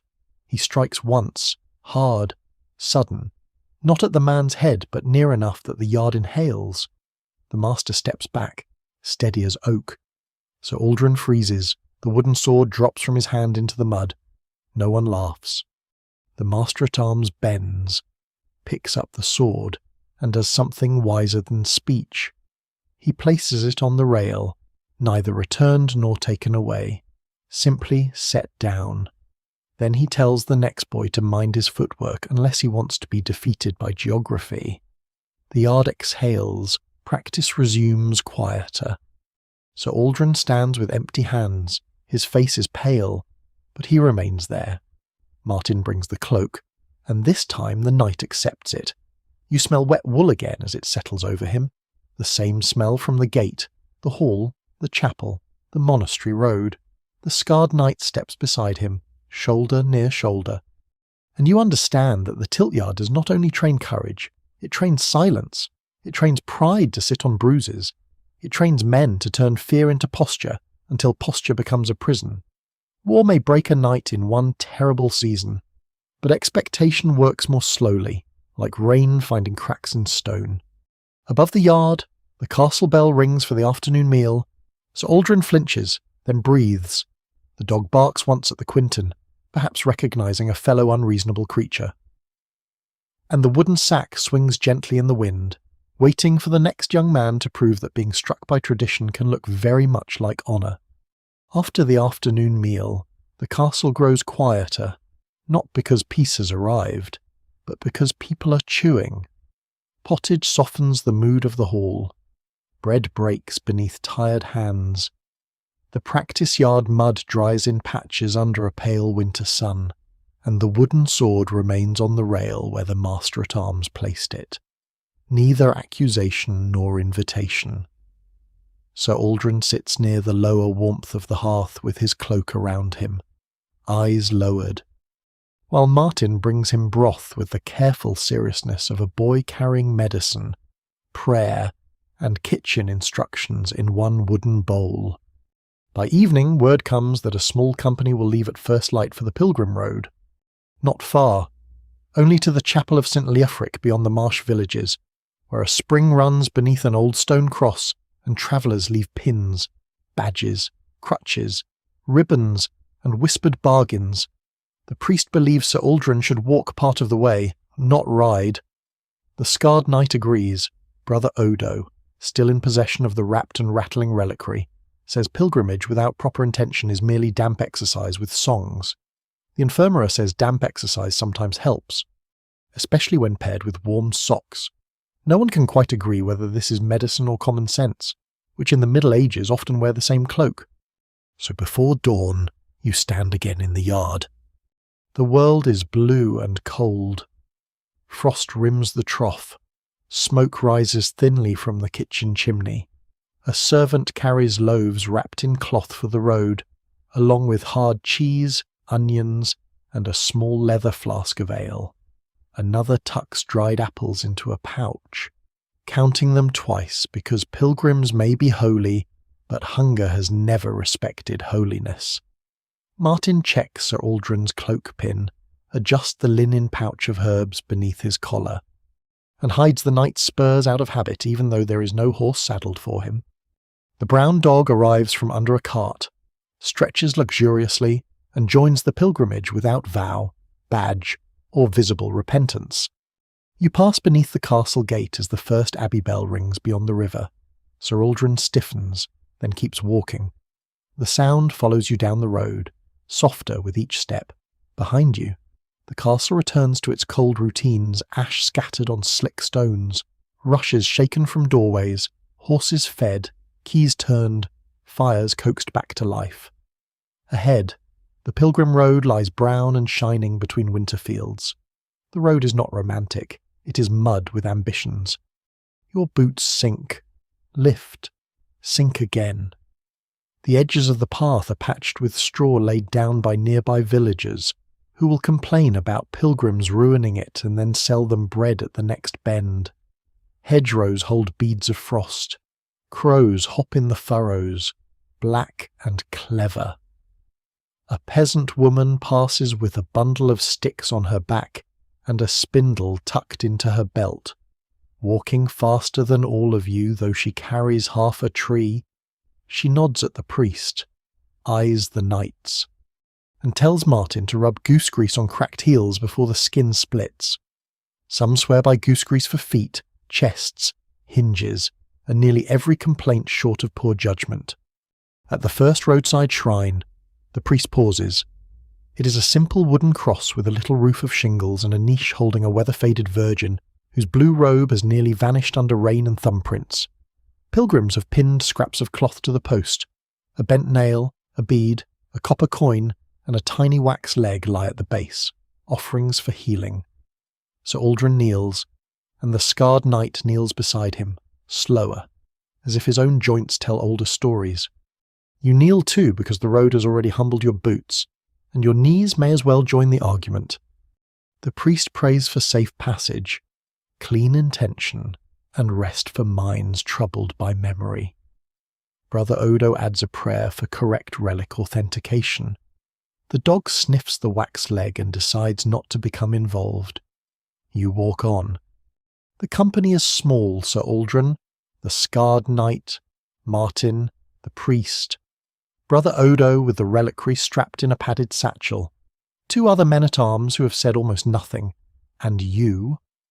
One of the silent men wears a pilgrim badge from Canterbury sewn inside his cloak rather than outside. When you ask why, he says he does not like saints being displayed like market tokens. Then he admits he fears losing it in mud. Medieval humility, you discover, often has practical stitching. As the road crosses low fields, the talk comes slowly. Pilgrimage is meant to move the soul by moving the body. Each step is a small labour offered toward mercy.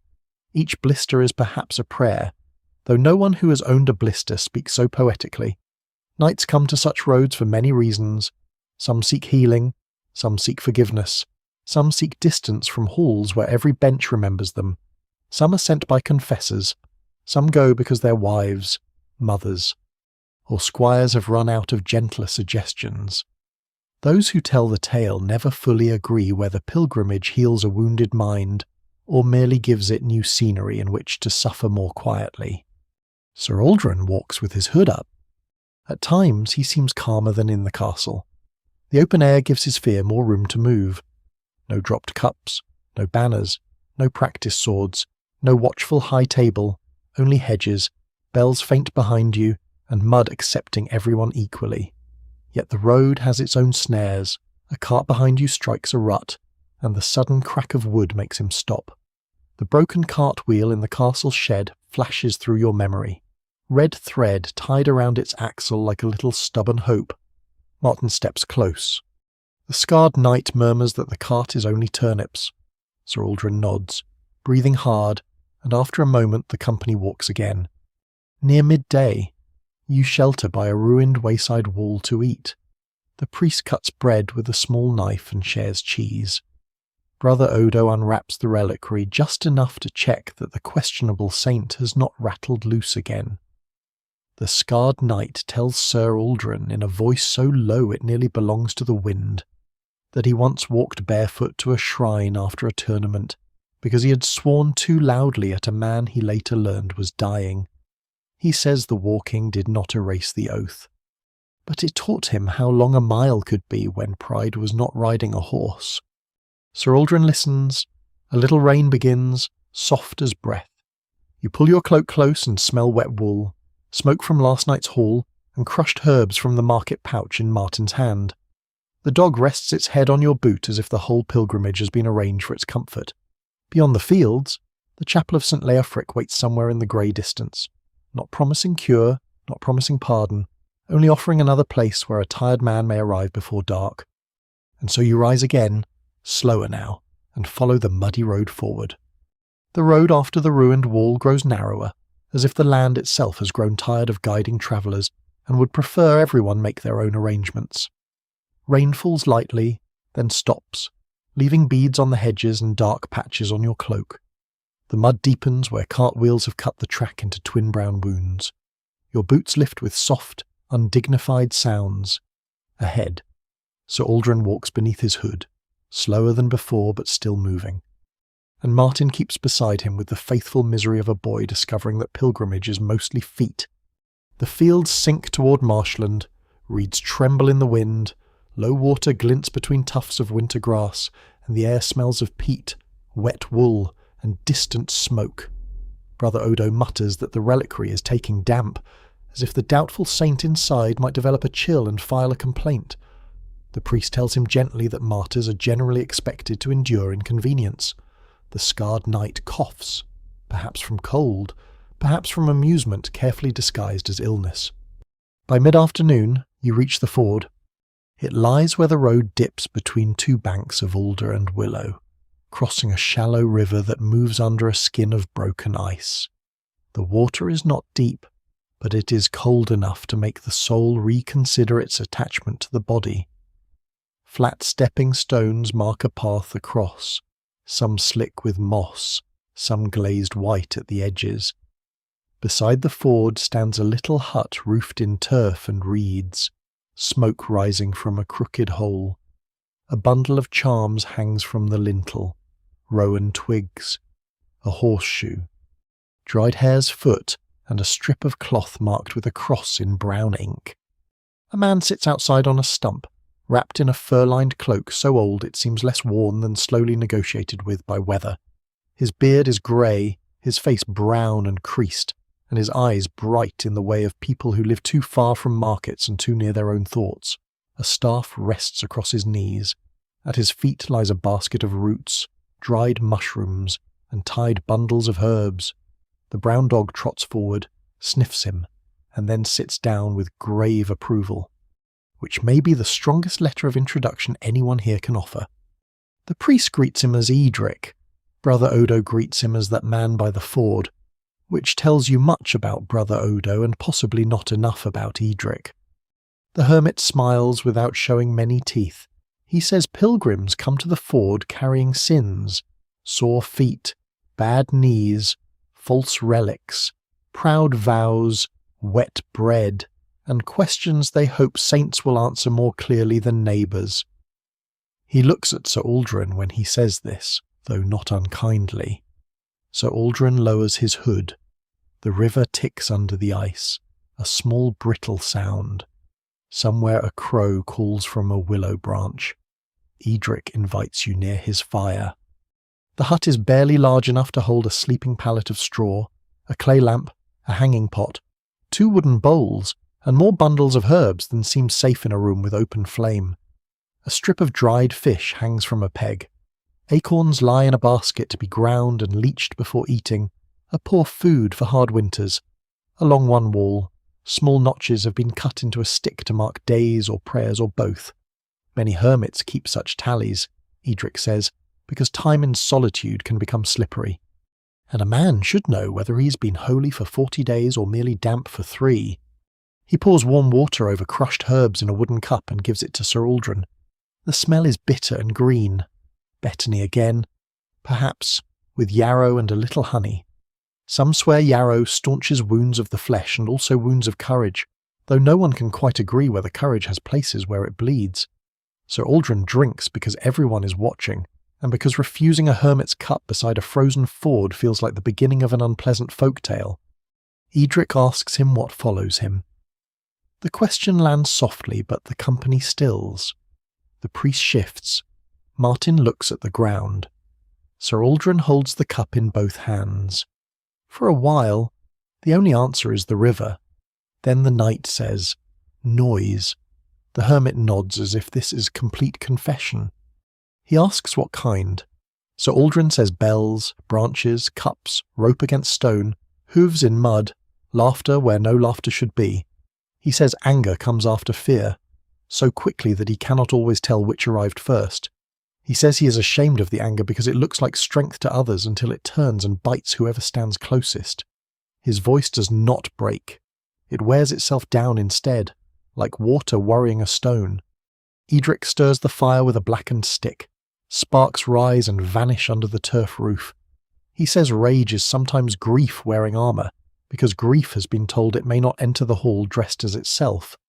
The scarred knight looks away. Martin blinks hard.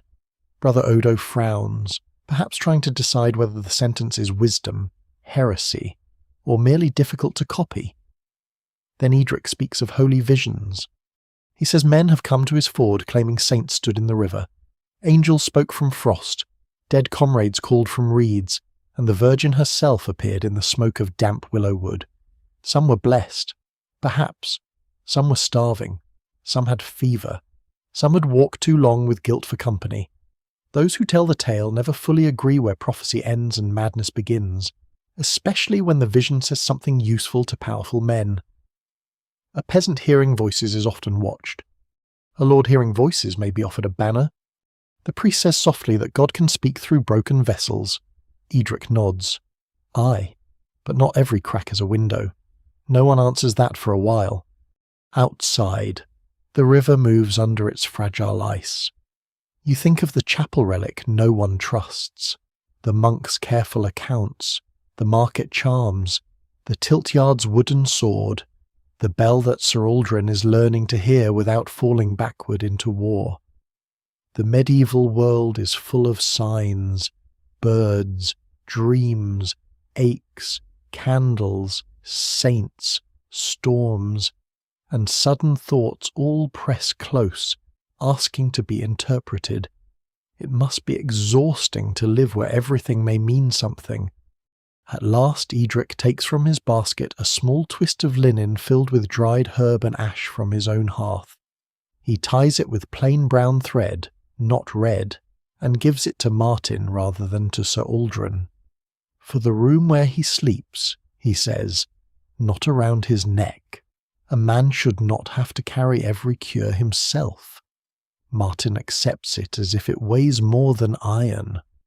The hermit then gives Sir Aldrin a riddle, because hermits, like geese, seem unable to resist tradition. What has no blade, yet wounds, no mouth, yet commands, no body, yet follows a man through doors. Sir Aldrin says nothing. You think of memory. The priest thinks of sin.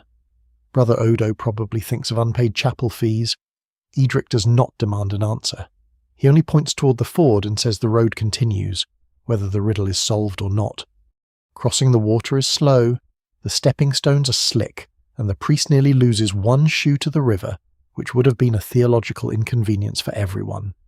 Sir Aldrin crosses with Martin beside him, both arms slightly out for balance, neither speaking. In the middle, a bell sounds far behind you from the abbey, thinned by distance and marsh mist. Sir Aldrin stops on the stone. His face tightens. Then he looks down at the water moving under ice and keeps going. On the far bank, the road rises towards St. Leofric's chapel, hidden somewhere beyond the reeds. Behind you, Edric lifts one hand in farewell, fur cloak stirring in the wind, smoke folding around his little hut. The dog shakes river spray from its paws and trots on, entirely healed from all concerns. You follow the company upward, carrying the smell of herbs, peat smoke, wet wool, and riddles into the coming dusk. The road beyond the ford climbs out of the marsh by slow degrees, and every step seems to pull the wet from your boots deeper into your bones. Reeds fall behind. The land grows firmer, rising toward a low ridge where thorn hedges twist in the dusk, and sheep tracks wander away into grey pasture. Somewhere ahead, St. Leofric's chapel keeps its spring beneath the old stone cross, but the light is failing. And even pilgrims with holy intentions must admit that holiness is easier to admire when one is not stepping into hidden puddles after dark. So the priest turns the company toward a small keep on the ridge, held by one of the Lord's lesser men and used as a stopping place for travellers, messengers, and anyone whose horse has made persuasive arguments against continuing. It appears first as a darker block against the evening sky, then as a square tower with a timber palisade, a low hall, and watchfires burning near the gate. The flames bend in the wind, orange and restless. Smoke trails sideways.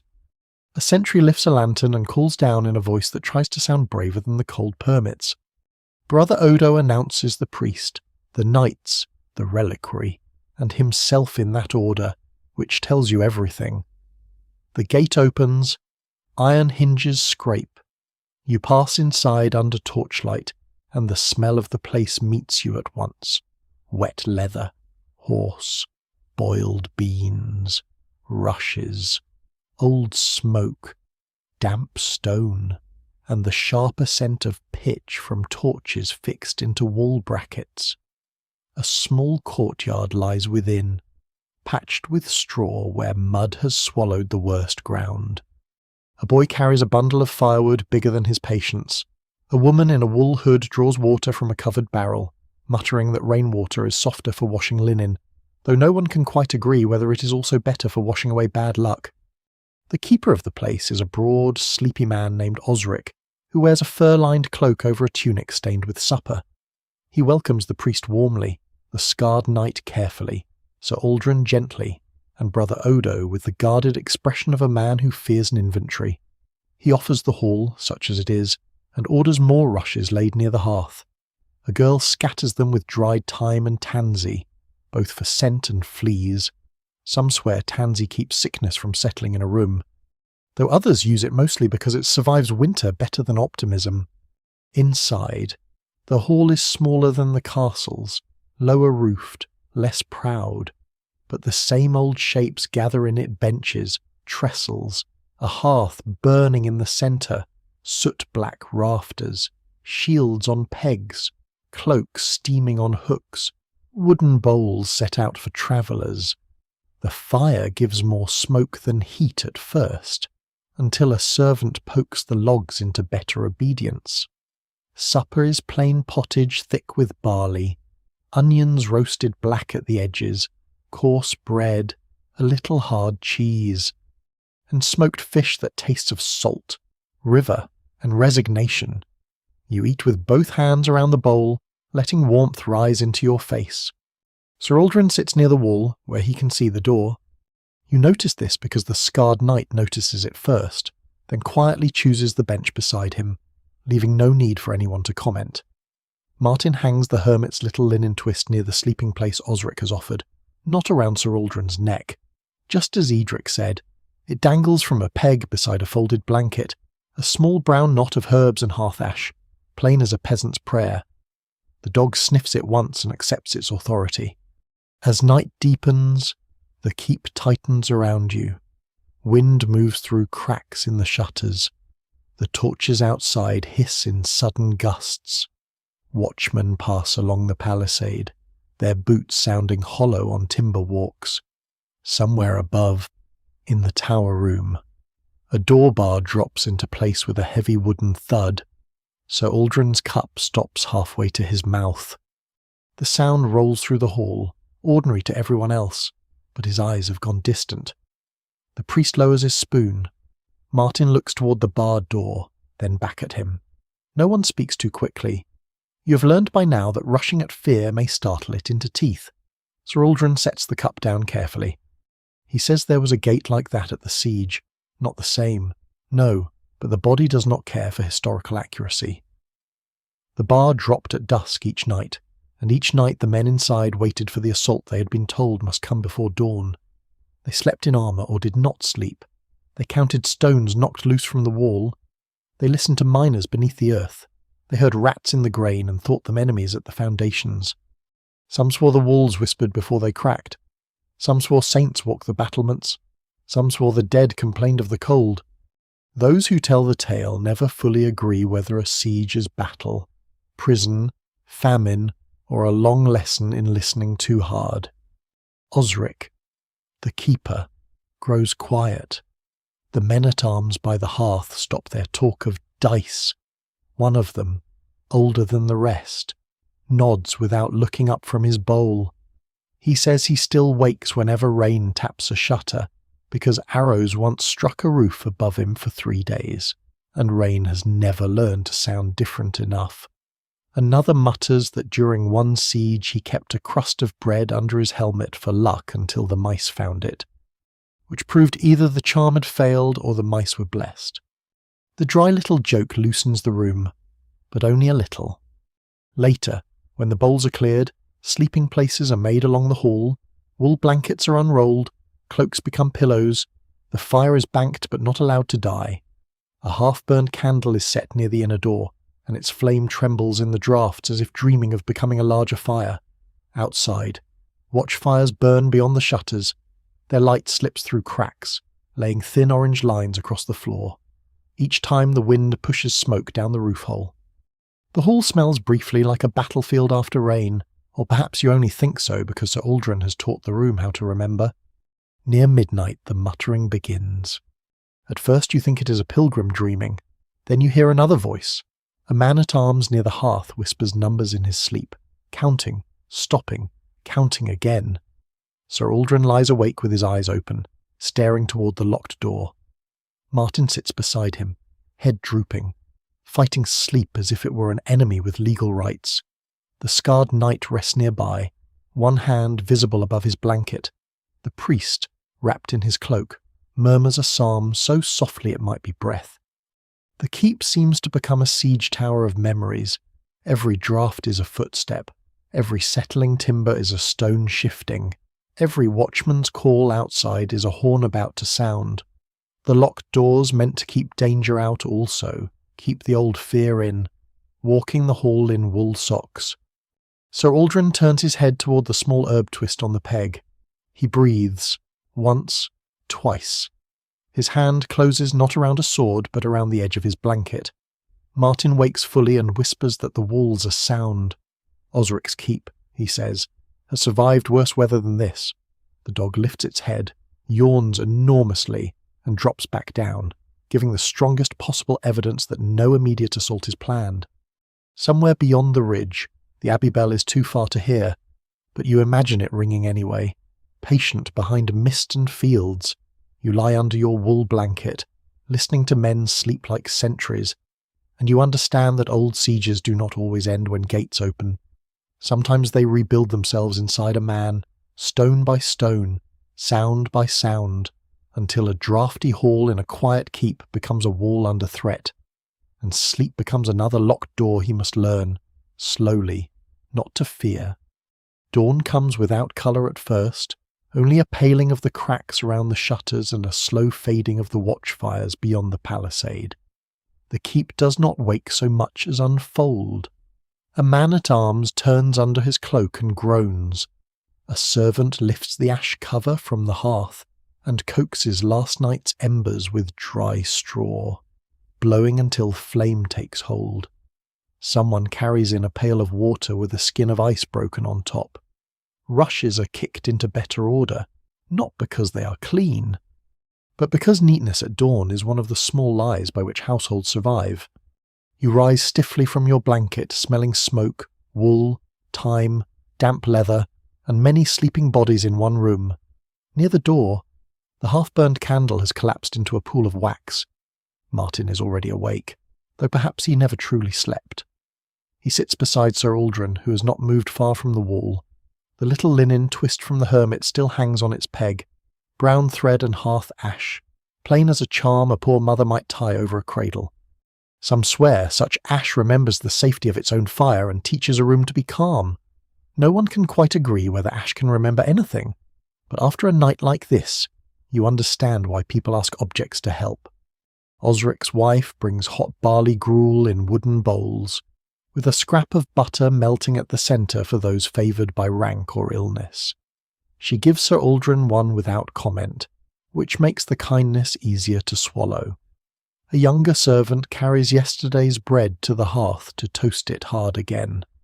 Outside, a rooster tries to announce morning and produces a sound like a rusty hinge arguing with God. The dog lifts its head, considers the theological matter, and sleeps again. The priest asks Sir Aldrin to walk with him along the inner wall before the road resumes. Sir Aldrin nods. The scarred knight rises too, but the priest's glance asks him to wait. Martin looks uncertain until Sir Aldrin touches his shoulder once. A brief thanks, or permission, or both. Then the knight steps out into the cold dawn, and you follow a little behind with the priest, because no one tells you not to. The wall walk is slick with frost. Below, the small yard smokes with morning labour, a boy sweeping dung from the stable door, a woman straining yesterday's ale through cloth, Osric checking a barrel of oats, a guard rubbing sleep from his beard. Beyond the palisade, fields roll away under mist, and the pilgrim road waits pale and muddy. The stones beside you hold the night's cold. You lay one hand on them and feel winter in your palm. Sir Aldrin stops near a corner where the view opens east. The sun has not risen, but the sky behind the ridge glows faintly, like banked embers under ash. He speaks before the priest asks. He says he was afraid before his first battle, afraid before his last, afraid in every field where men expected him to become iron. He says no song ever found room for the fear that comes before the horn, when a man still has time to imagine all the ways he may fail. He says duty is a heavy cloak, and honour is heavier because other men keep adding their hands to it. He says he did things because his lord commanded them, and things because others watched, and things because stopping would have meant hearing himself think. Sir Aldrin looks down at the yard, where Martin now helps a servant roll blankets. They told me courage was not feeling fear, he says. Then they told me courage was hiding it.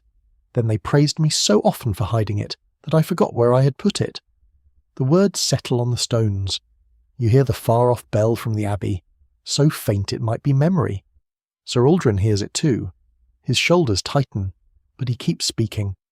He tells of anger, of the cup in the hall, of the wooden sword in the tilt-yard, of the girl with the egg basket at dusk.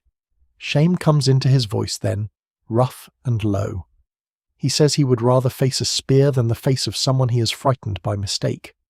He says he does not know whether he is guilty, ill, cursed, or merely tired past the edge of himself.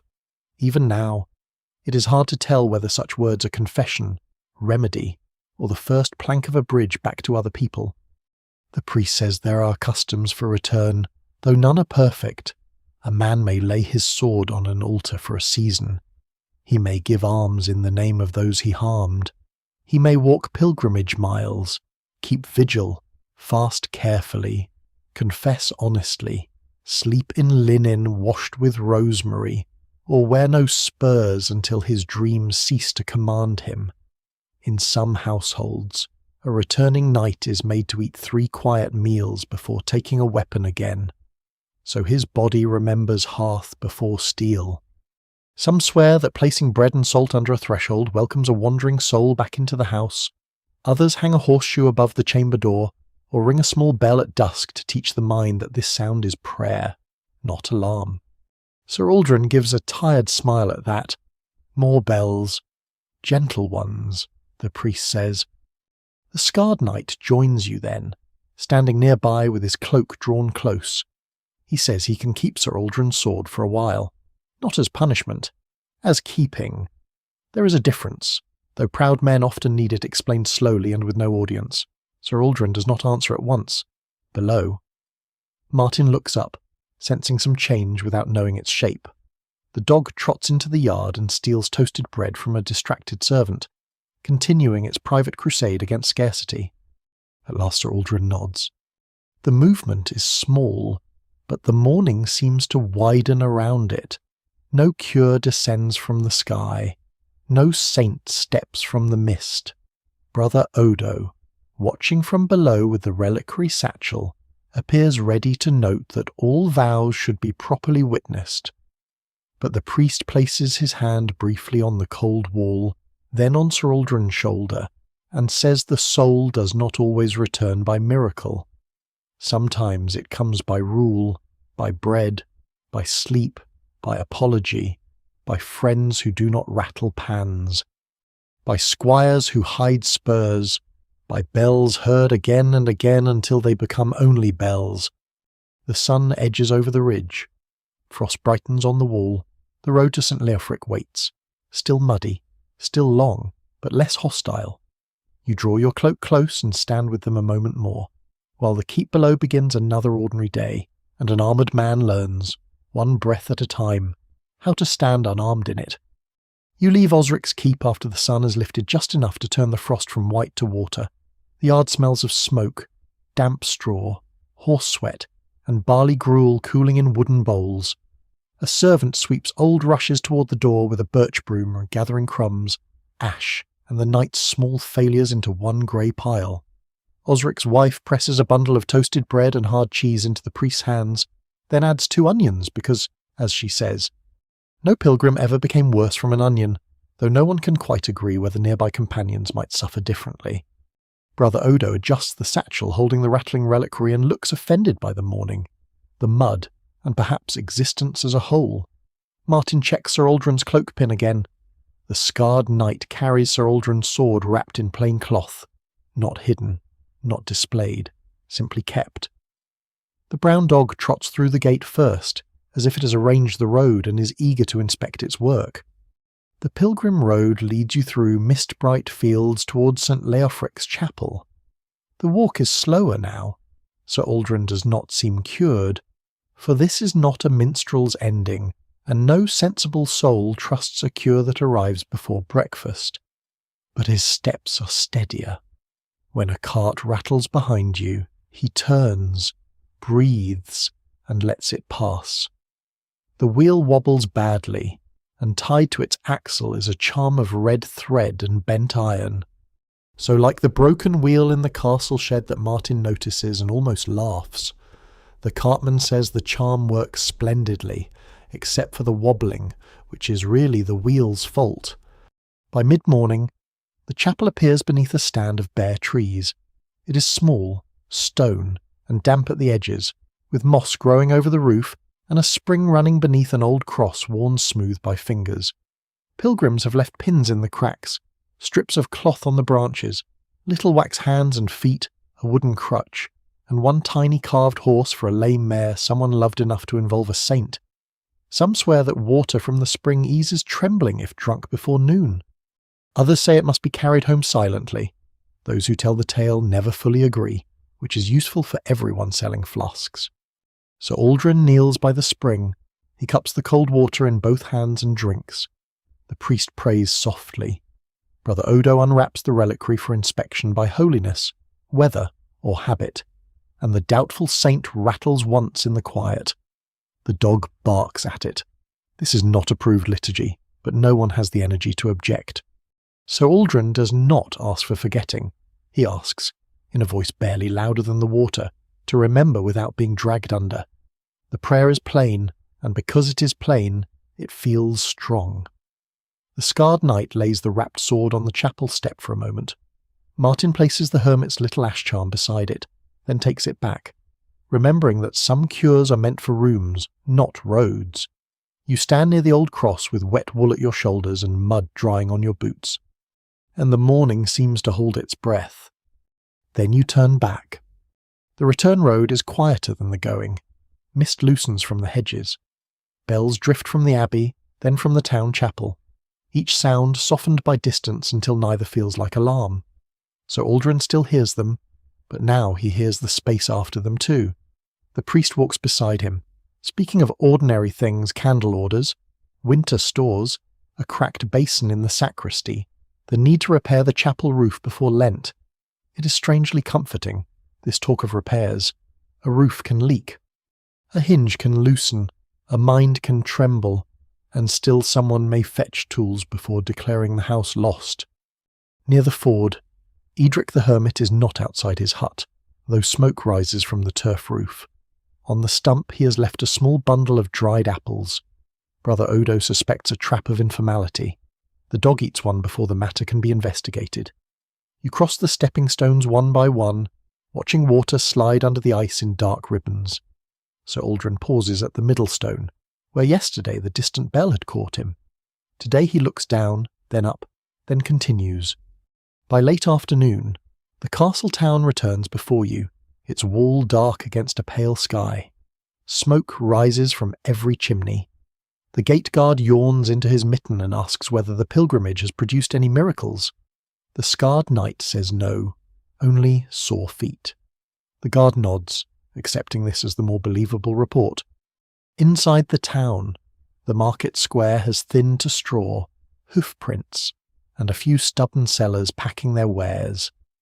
The herb woman lifts a hand to Martin.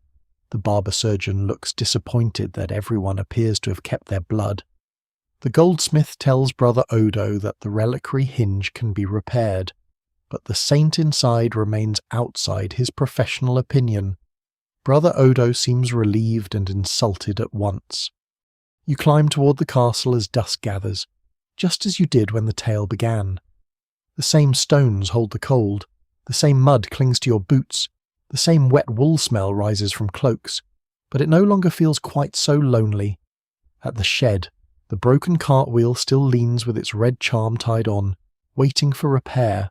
At the kitchen arch, the new lantern is lit before dark. In the hall, servants lay fresh rushes, and someone has remembered mint. Beeswax candles burn near the dais.